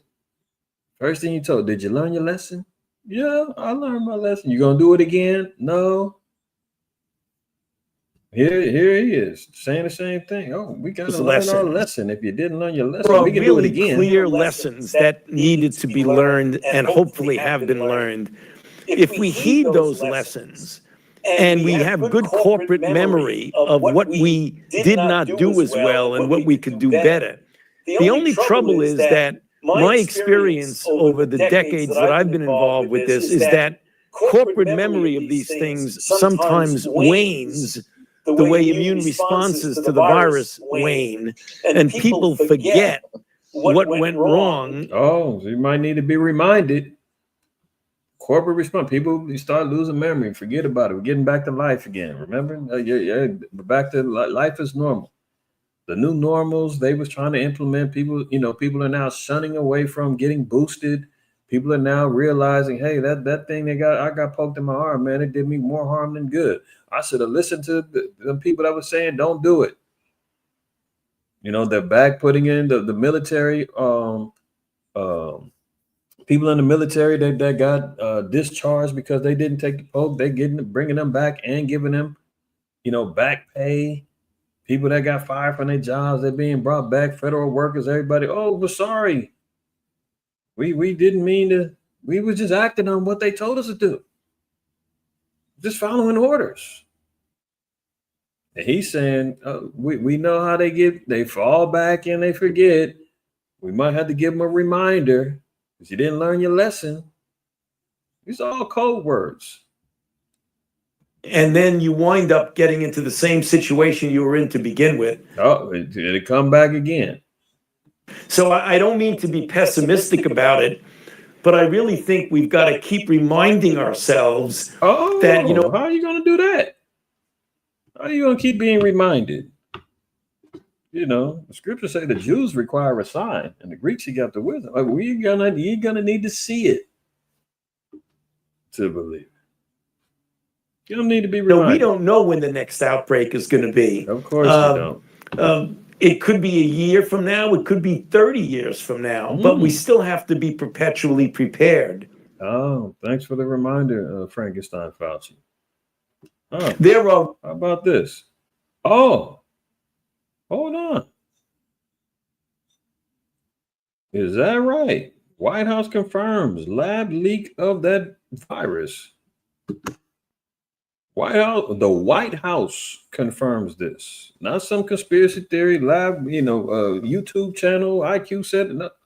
White House confirms lab leak coming from China, as Agent Orange said.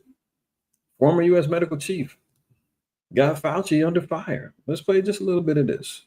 But this one coming in from the international grounds, where United States White House has officially updated a COVID government website to reflect a major shift in the narrative. The White House has officially confirmed that COVID-19 likely originated from a lab leak in China.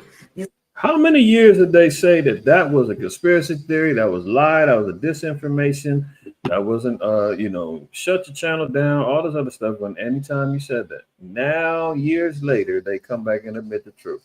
Anybody prosecuted? Anybody, facing trial over this? Anybody lose their jobs over lying? No. These are the latest inputs that we're tracking from the ground, where White House has officially now updated the COVID government website to reflect a major shift in narrative, confirming that COVID-19 likely originated from a lab leak in China. Now, this marks a notable change. Oh, all right. I'm going to stop it there because I don't want them coming after me because I just let the little Indian woman say it. Right? But you can see here, CNN News, 18. I believe this must be Elam's branch of CNN. But here you go. And this is being reported under various news sites as well. They say, well, that's a fake CNN site. There is no East Indian CNN. Go look it up under mainstream news. But this has all been coming to pass, right? So as we're hearing the predictions come about, then we're seeing, oh, it got leaked. Before it was the bats, it was everything else. Now it's coming out. Oops, we let something slip out. You understand? And now they're talking about we've got to get this World Health Organization treaty signed so we can be better prepared on how to handle the next thing that comes down the pipeline. And the fact that America is going to be exempt after 2026 or come 2026, they're going to have to, speed up the process quite possibly in order to make this happen. I'm just saying, think about it. Everybody's seen this. The Florida college shooter opened fire from an orange Hummer and terrifying campus activity.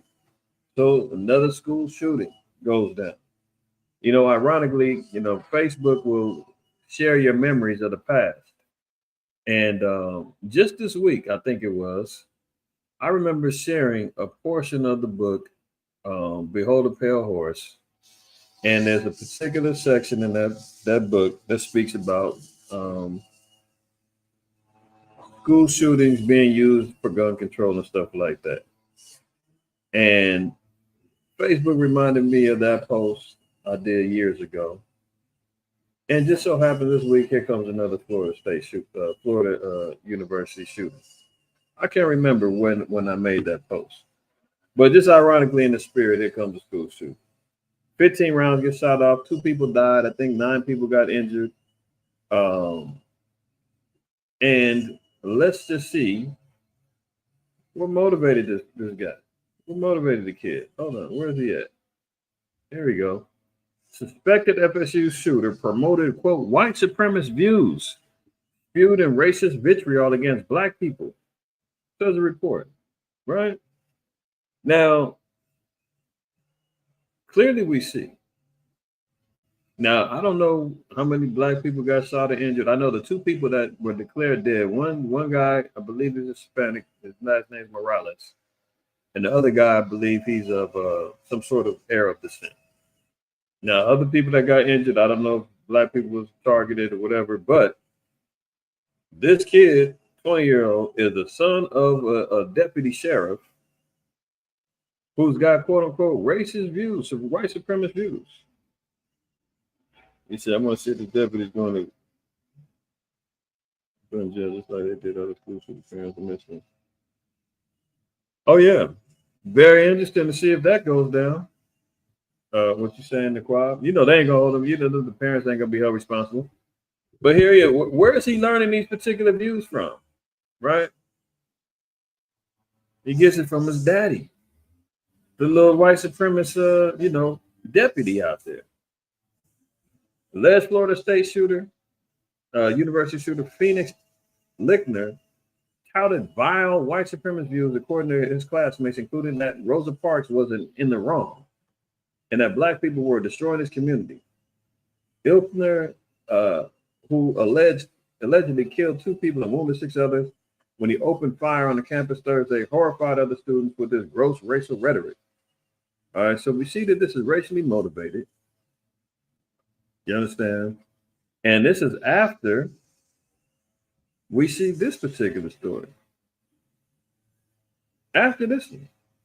Now, everybody's been hearing about this whole fiasco with Carmelo Anthony, not the basketball player. The kid that was at a track meet felt threatened by this white boy for sitting in the wrong area. Oh, sound familiar? Rival high schools or whatever.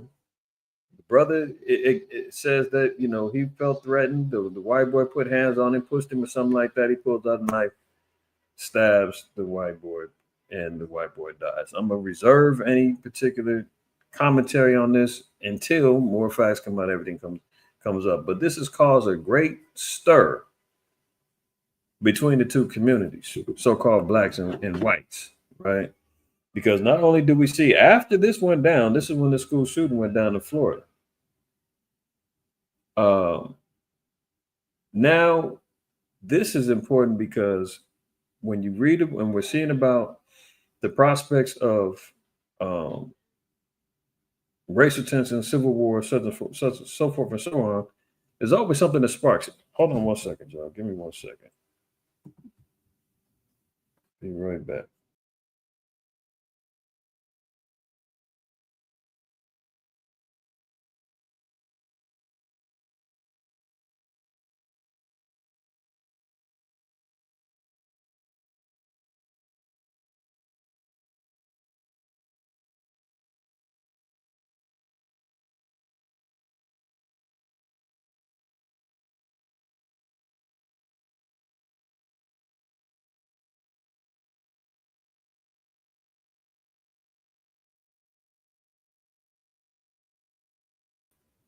All right, Shalaki, y'all. Yes, your brother said twin brothers were known as bullies since the father had abandoned them and the mother. Yeah, there's a lot of narratives that go on with this. Hey, Shalom, what's happening, Walt? Shalom, Mike. A lot of different narratives is going on. Young Jay came from a well-to-do family. They're upset that people have been doing fundraisers. He's got over $400,000 they raised for him in his defense. He made bail. They lowered his bail. They got him out. What the white folks is mad is that he's actually getting a little bit of privilege that they're so accustomed to. They're so accustomed to getting white privilege. Now, all of a sudden, when it gets put in our favor a little bit, all hell's got to break loose. Right? Now, this is what I want to focus in on, because not only do we see racism, we can only see the racism that was associated with this Florida State shooting. Now we also see that a pardoned January 6th defendant organized the Frisco stabbing protest. So now Donald Trump's buddies from the January 6th, one of the defendants of the January 6th insurrection, has now gotten out as he got pardoned by, his white zaddy, got pardoned by Agent Orange. Now he's going on his next thing is to create protests against this so-called black kid, Carmelo Anthony, for him getting bailed out and having a bond on a suspected murder. Now it says, in the wake of fatal Frisco High School stabbing, people far from Texas have amplified the story on social media. So there's already a racial stir that's going on. They're already creating this divide, already creating racial tensions. Everything's getting turned up, often injecting misinformation, push false narratives. This misinformation has come from individuals claiming to support Austin Metcalf, as well as those claiming to support Carmelo Anthony, despite having no connection to the families or the community. This week, a flyer has been circulating online to promote a protest. The flyer uses a picture of Metcalf with a banner reading, quote, "Protect White Americans." Now, this is floating around on social media and has been seen millions of times. Now the idea is out there that white folks they're being hunted down. Oh, you got to protect white America. We already see them out here. They hitting the MMA training. They out here at the range. They doing it all.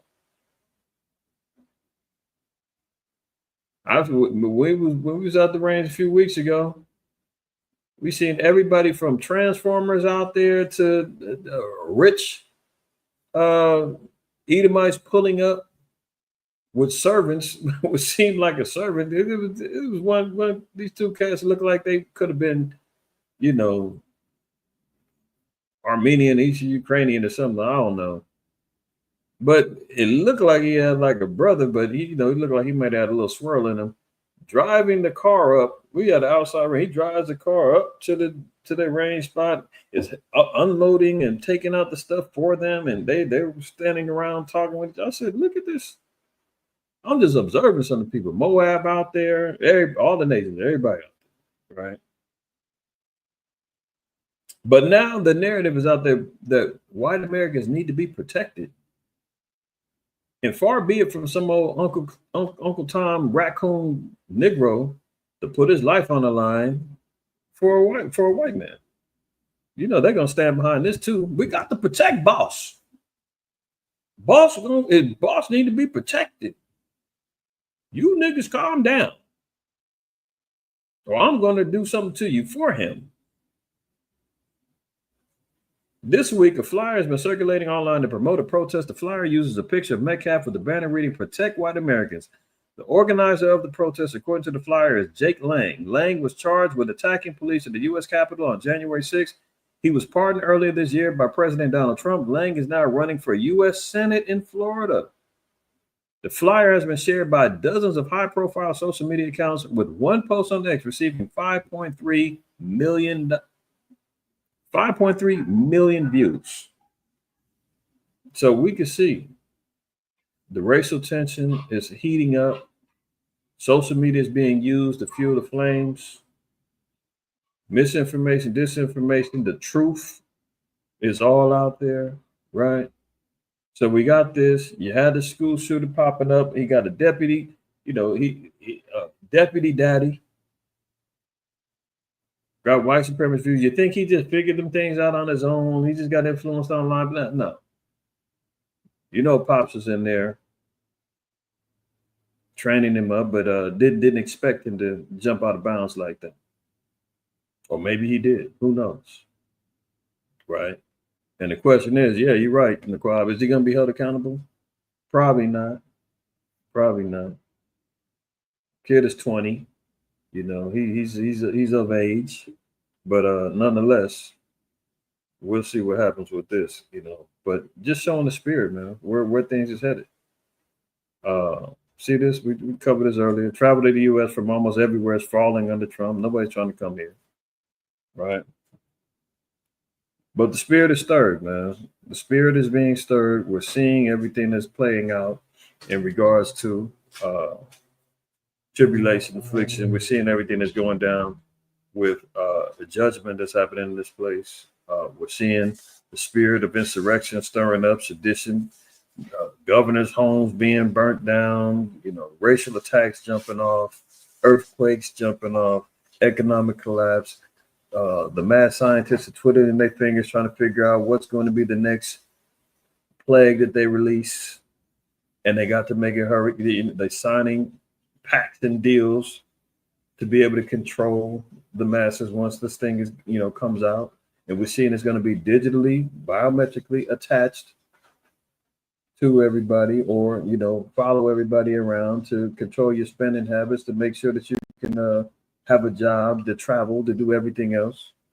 It's all lining up, man. I think it's May 7th. The Real ID got to be, implemented in as mandatory. If everybody is knowing about that, where we go from there. Yeah, May 7th. There you go.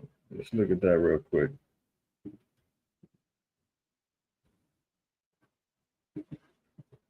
Where's he at? Real ID.